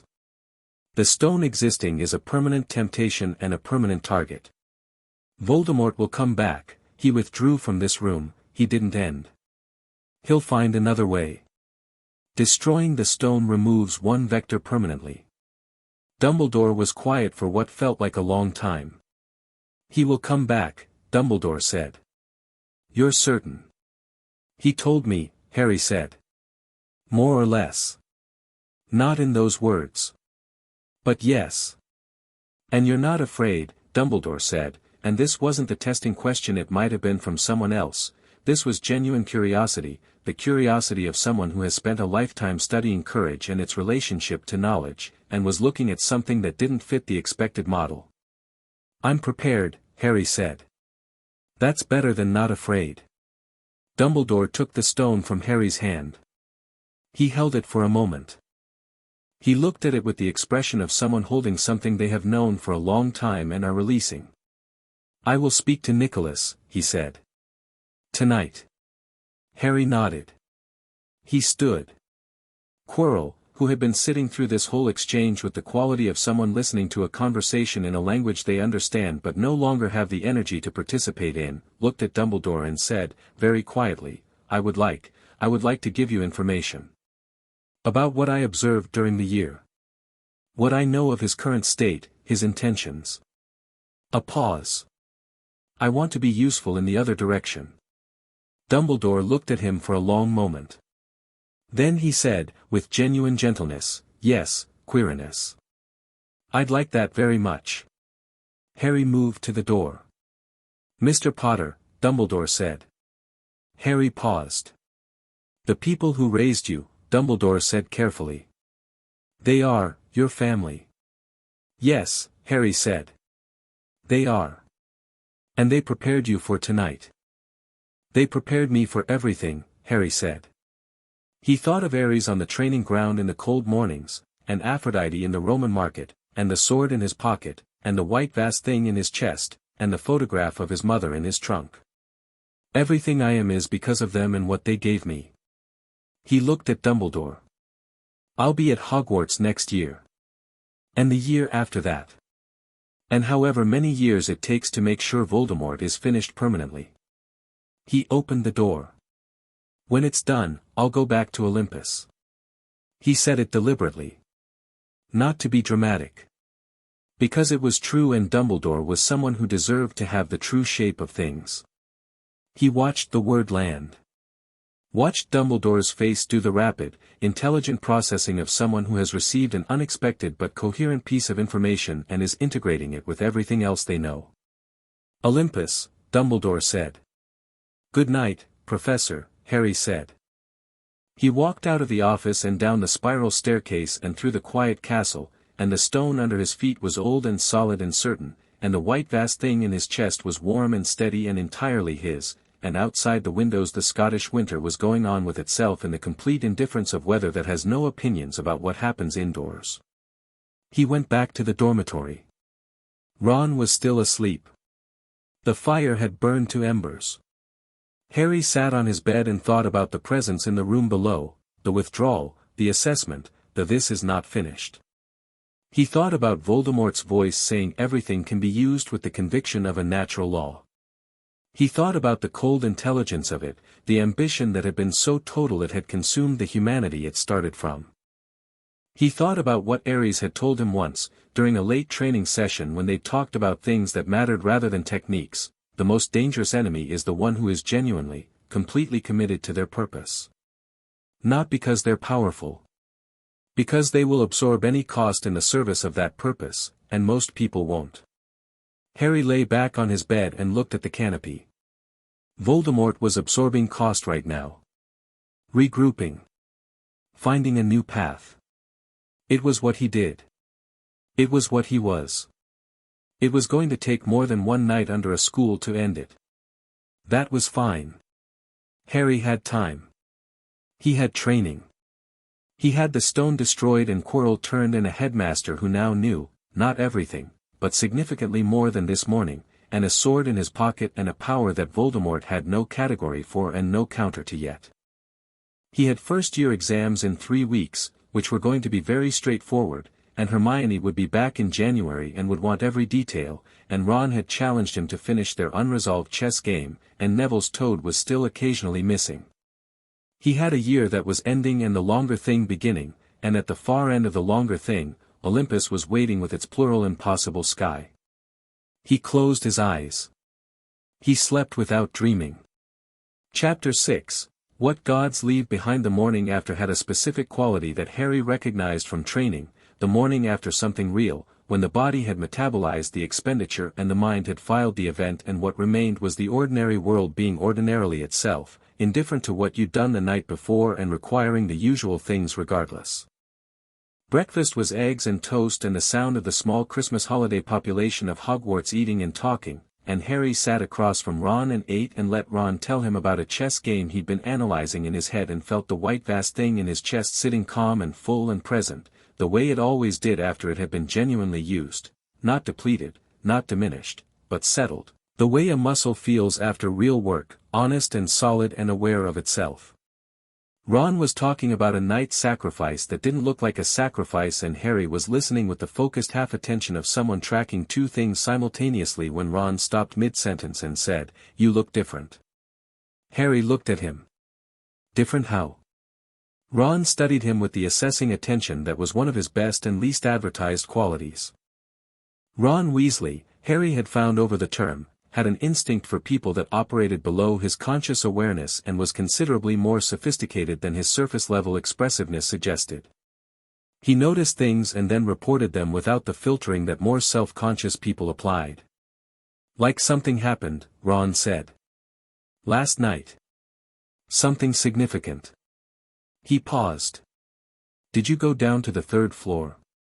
Harry looked at him. I knew it, Ron said.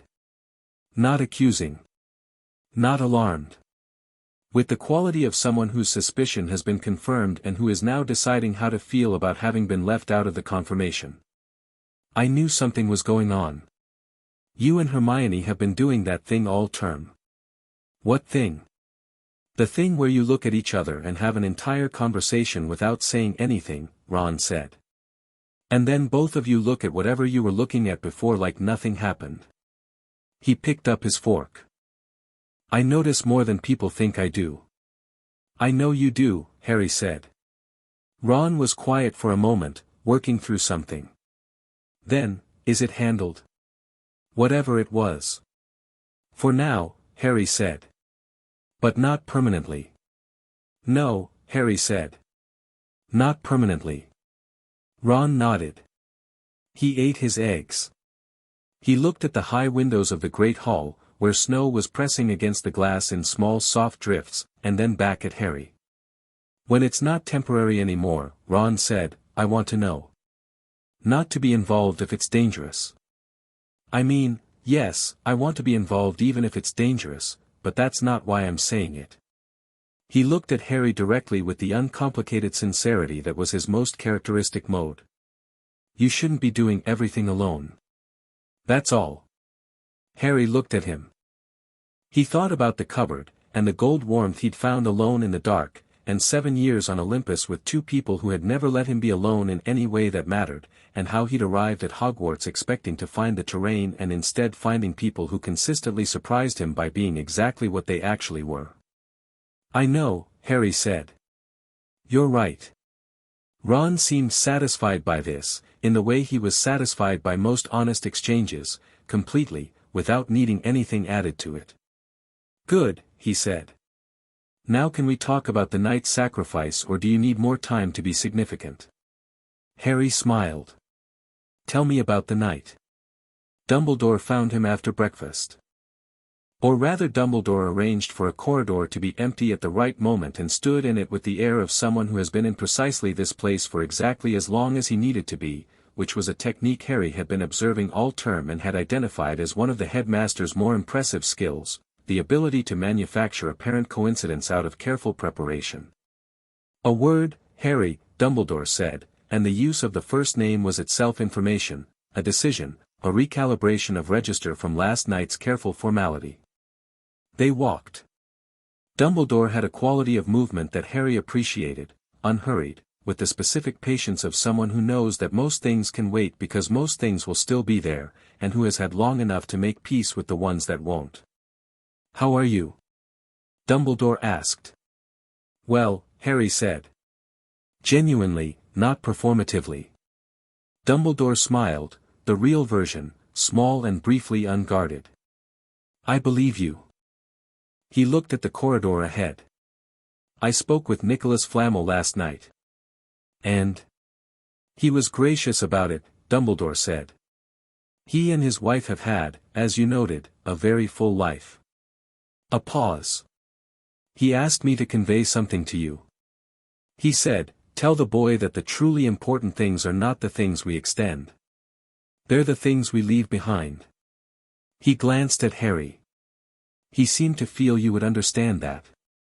"I do," Harry said. Dumbledore was quiet for a few steps. "Professor Quirrell spoke at considerable length last night," he said. "He was thorough and honest and, I believe, genuinely relieved. The information he provided about Voldemort's current state is significant." He paused. "He also spoke about you. At some length." "What did he say?" "That you gave him an opportunity he didn't expect to be given," Dumbledore said, and his voice carried a quality that Harry was learning to read as genuine feeling carefully managed. "That you treated him as a person rather than a problem to be solved." He looked at Harry. "That is, if you'll forgive an old man saying so, a remarkably mature approach." "He was a person," Harry said. "Voldemort used him the same way he uses everyone. That's not Quirrell's best quality, making himself available to be used, but it's not the only thing he is."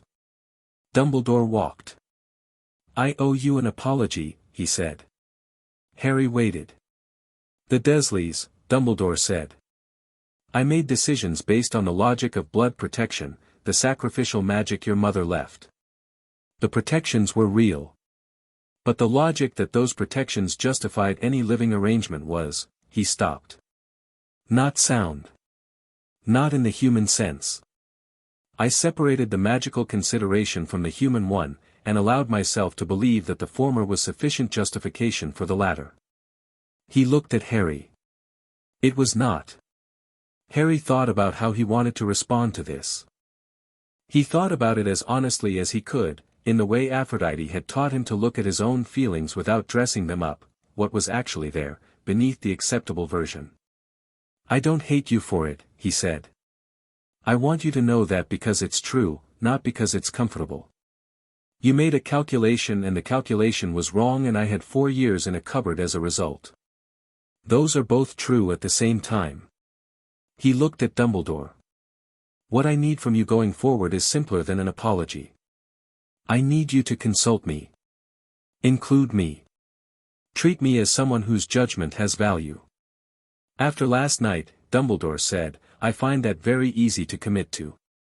"Good," Harry said. "Then we can work with that." They reached a corridor junction and stopped.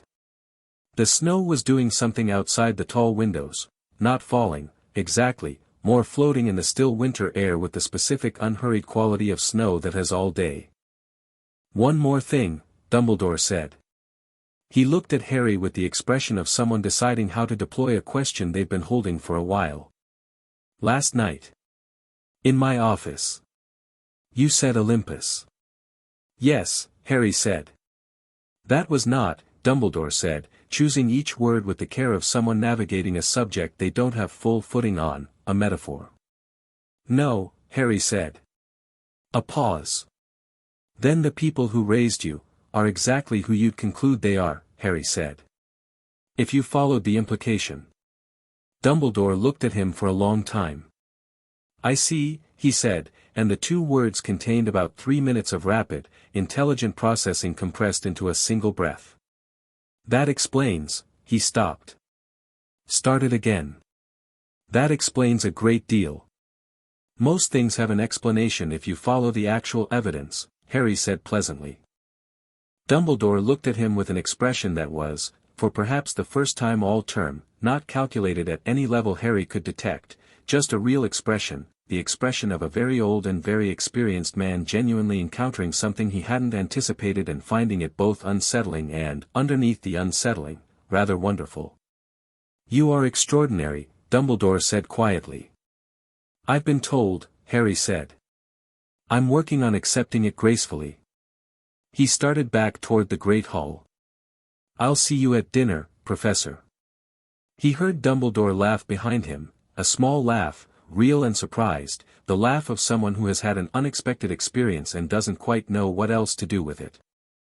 Hermione came back on January 2nd with a trunk that had been reorganized over the break and new books that hadn't been on any list Harry had seen and an expression of someone who has spent 2 weeks being very patient about not having the conversation she needed to have.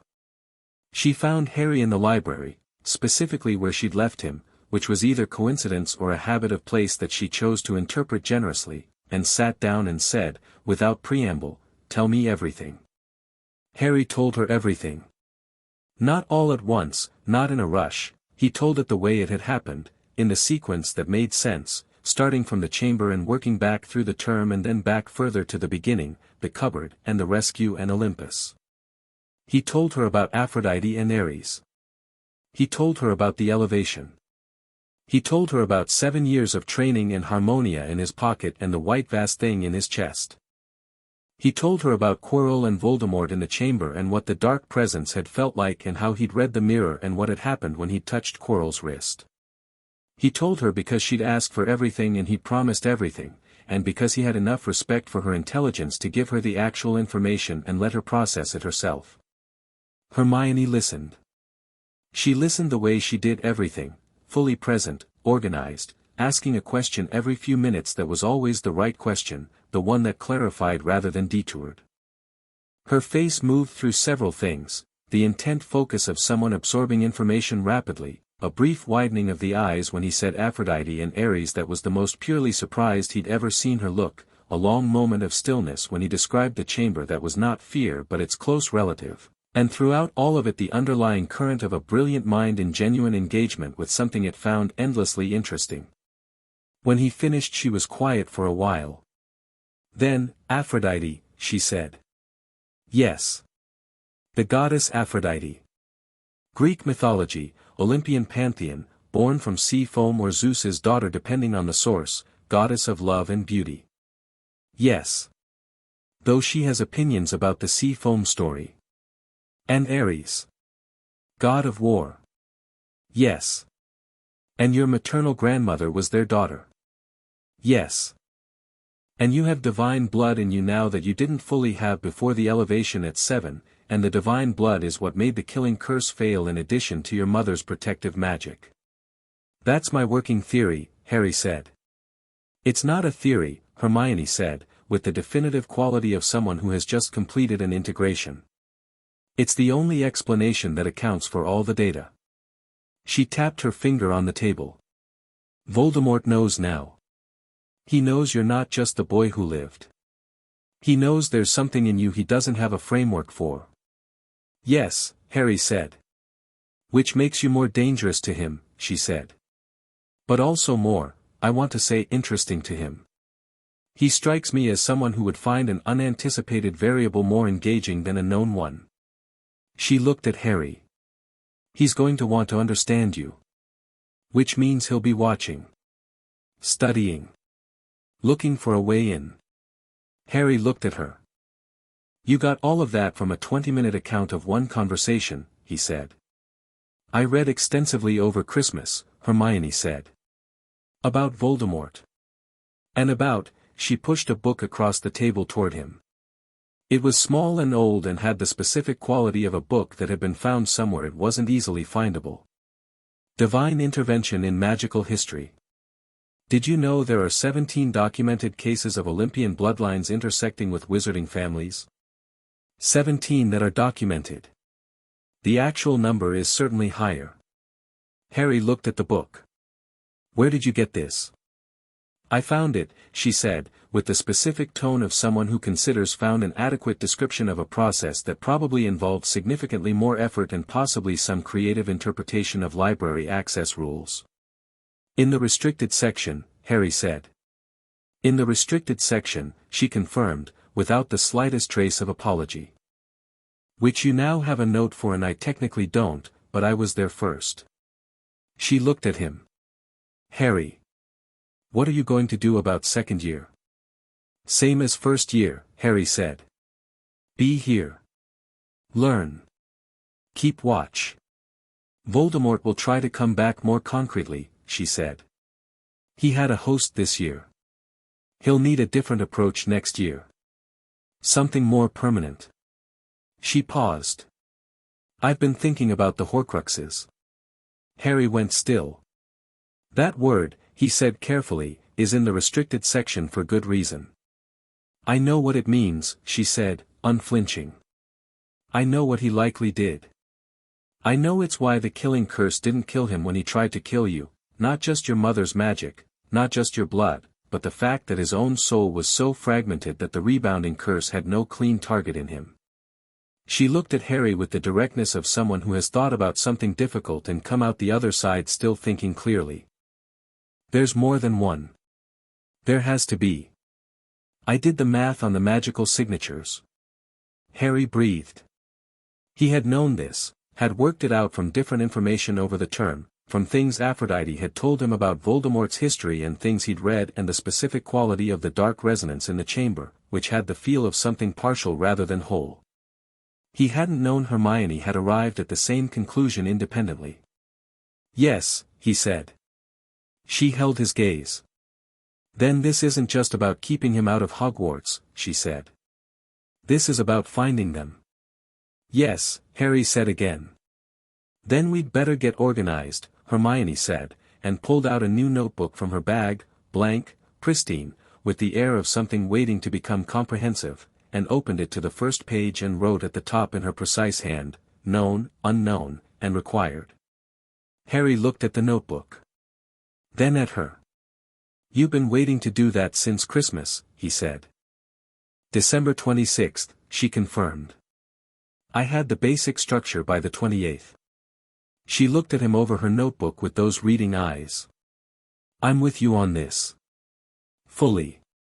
Not because it's exciting, though it is, genuinely, but because it's right, and because the alternative is waiting for it to arrive, and that has already been demonstrated to be an inadequate strategy. She paused. Also, you're the most interesting person I've ever met, and I intend to understand you fully, which will take time. Harry looked at her for a moment.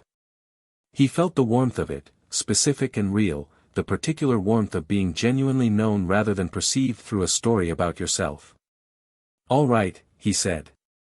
He pulled the notebook toward him and wrote under her header, in his own handwriting, People We Trust.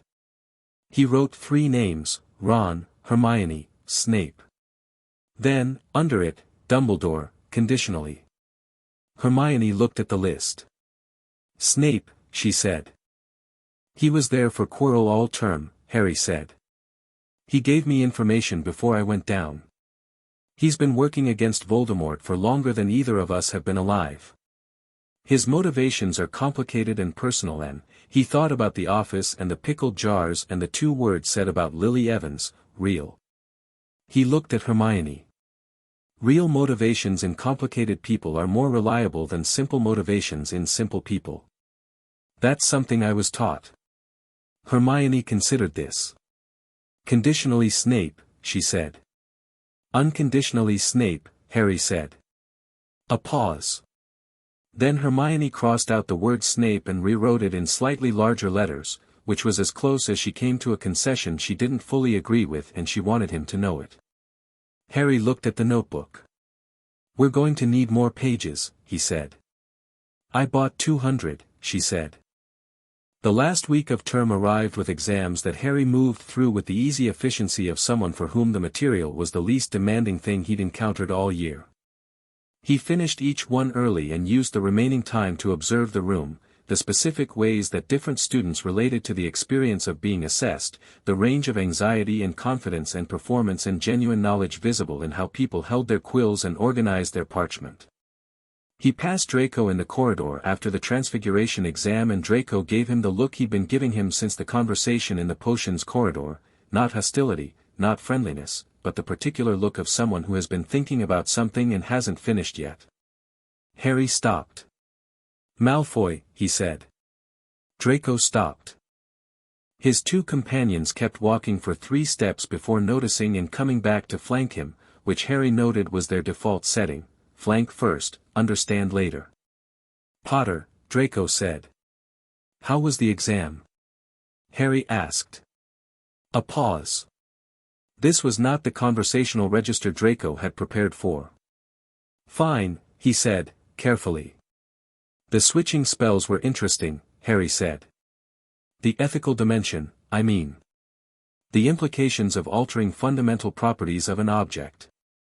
Draco looked at him with the expression of someone finding unexpectedly deep water in what they thought was a shallow bay. "I suppose," he said. "Your father was a student here," Harry said. "He did well, academically. Top of his year in several subjects," Draco said, "and there was pride in it, genuine, reflexive, the kind of pride that has been installed rather than grown. And he uses that now. The education." Draco's expression did something complicated. "He uses what he needs to," he said, and the answer was evasive in the specific way of someone who knows the honest answer and doesn't want to give it. Harry nodded. He wasn't pressing, he'd made his point and Draco was smart enough to receive it, which was the whole basis of Harry's ongoing investment in these conversations. Draco Malfoy was not stupid. He'd been given a framework for the world that served his family's interests and called it truth, and the framework was starting to show its limits in ways that his intelligence couldn't ignore. "Good exam then," Harry said, and walked on.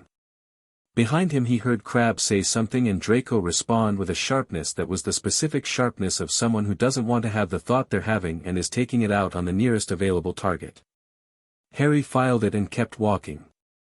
On the last night before the Hogwarts Express, Harry sat on the astronomy tower because the sky was clear and the stars were visible and he wanted to talk to Olympus directly rather than through the divine channel, which was accurate but compressed and didn't have the specific quality of looking up. He sat on the parapet, not dangerously, with the total balance of someone who has been trained on worse surfaces in worse conditions, and looked at the stars, and thought upward. Aphrodite arrived in the way she sometimes did at a distance, not physically but in the specific warmth of a divine connection fully present and attending. He felt it the way he felt sunlight, not seen, not precisely heard, but entirely real. How was it? The communication wasn't words but carried the meaning of the words precisely. Complicated, Harry thought back. Good. Both. Voldemort. He knows what I am now. Or knows I'm something he doesn't have a name for. He withdrew. A pause. He's going to come back differently.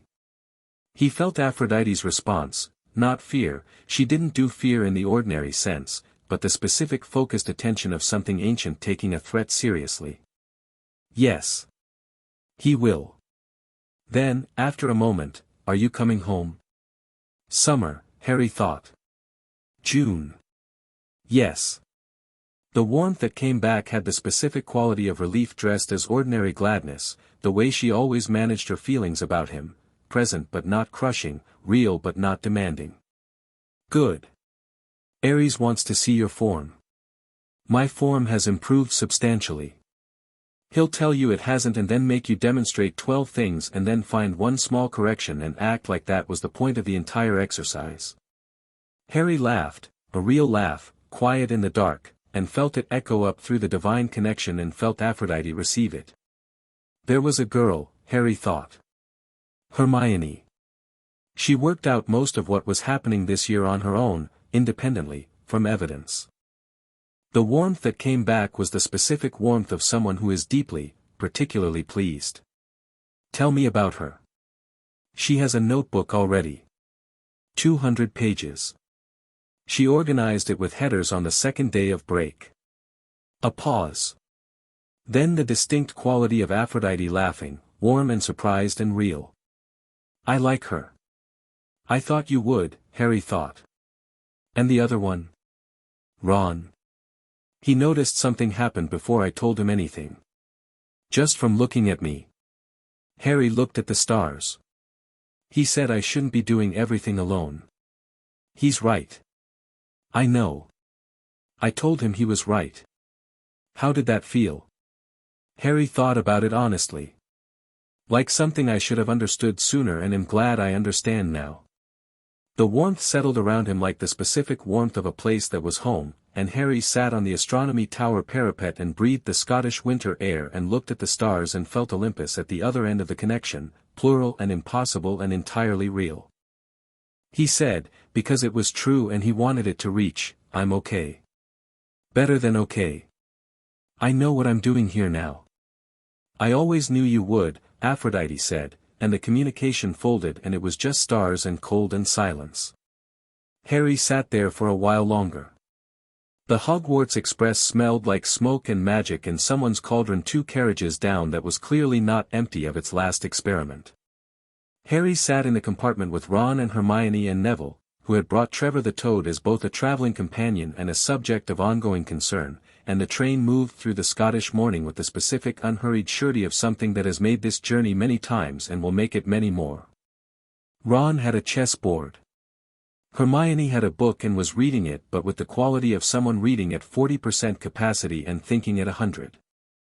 Neville was telling Harry about a herbology project he wanted to do over the summer that involved several plants Professor Sprout had mentioned that he couldn't find in any of his textbooks. What plants? Harry said. Neville listed them.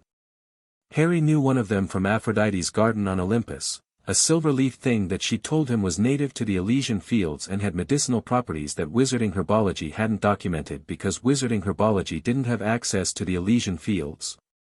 Asphodelium, Harry said. Neville's eyes went wide. You've seen it? I've grown up around it, Harry said. I can write down what I know. Really?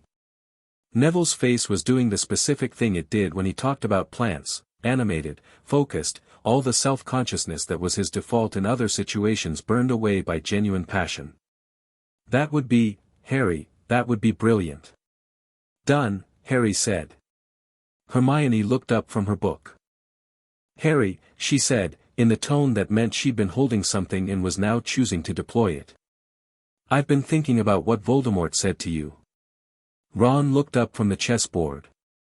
Which part? Harry said. Everything can be used, Hermione said.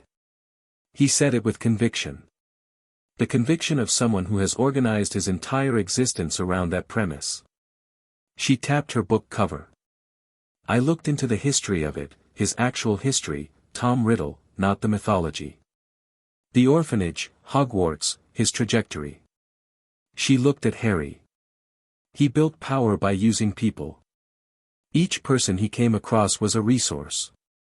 The Death Eaters, the families like Malfoy's, they're instruments to him. He probably doesn't experience that as cruelty. He probably experiences it as logic. Yes, Harry said.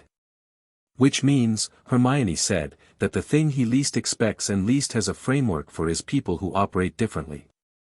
People who build something, loyalty, trust, genuine connection, that isn't transactional.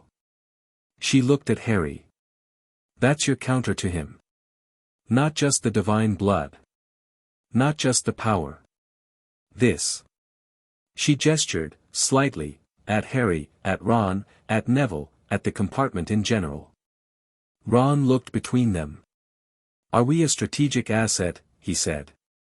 You're my friend, Harry said. Can't we be both? Ron said. Yes, Harry said. You can. Ron looked satisfied. He moved a chess piece and said to the board, that's all I needed to hear, and the chess piece appeared to wave a small flag in acknowledgement, because Ron's chess set was old and had developed opinions. Neville was looking at Harry with his warm, earnest expression. "I don't know everything that happened this year," he said. "I don't need to. But you're different from anyone I've been around before." "How?" Harry said, genuinely curious. Neville thought about it. "You don't need anything from us," he said slowly. "Most people need things from the people around them, approval, or status, or, I don't know. You don't need any of that. But you're still here. Still interested. You choose to be here." He looked at his toad, who was sitting on his knee with the philosophical expression of a toad that has accepted its circumstances. "It makes being around you feel different." "Different how?" Harry said. "Like it means something," Neville said simply. The train moved south through the landscape of Scotland, giving way to England, and the light changed as they went, the thin northern winter becoming the softer southern version, and Harry looked out the window at it and felt the compartment around him, the chess game, the reading, the toad's philosophy, the specific warmth of four people in a small space who had chosen each other. "I'm glad I came here," he said. He wasn't performing it. He was just reporting it. To Hogwarts. All of this. He looked at the passing fields. "I wasn't expecting the people." "What were you expecting?" Hermione asked. "The magic," Harry said. "The terrain. The problem." He paused. "I wasn't expecting to find things worth fighting for that I hadn't started with." Hermione looked at him for a moment. "Well," she said. "That was almost sentimental." "Almost," Harry agreed. Ron grinned. "Almost is the beginning of always," he said, which was clearly a quote from somewhere and delivered with the particular triumph of someone who has been waiting for the right moment. Harry looked at him sharply. "Where did you hear that?" "You said it to me in Charms in the first week," Ron said. "About the wrist motion. I remembered it because it was a weird thing to say in Charms." He looked at his chessboard. It stuck. Harry looked at him. He thought about Ares standing on the training ground in the cold, saying mostly is the beginning of always with the flat, direct weight of someone delivering a truth they verified in person. He thought about how things traveled, not just blood, not just divine working, but the good things, the real things, carried by people who kept them. "Good," Harry said. King's Cross was loud and terminal and full of the specific energy of school terms ending, the compressed release of hundreds of children seeing their families at the far end of a platform. Harry stepped off the train and stood on the platform for a moment while the crowd moved around him.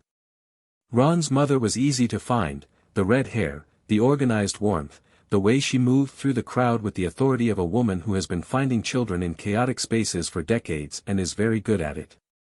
She hugged Ron first, assessed him with the comprehensive maternal scan that checked all the important things faster than a medical examination, and then looked at Harry.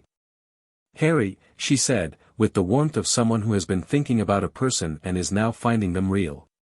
"Mrs. Weasley," Harry said. She looked at him, at the face, the eyes, all of it, and then she did something that surprised Harry in the specific, almost physical way that genuine surprise landed.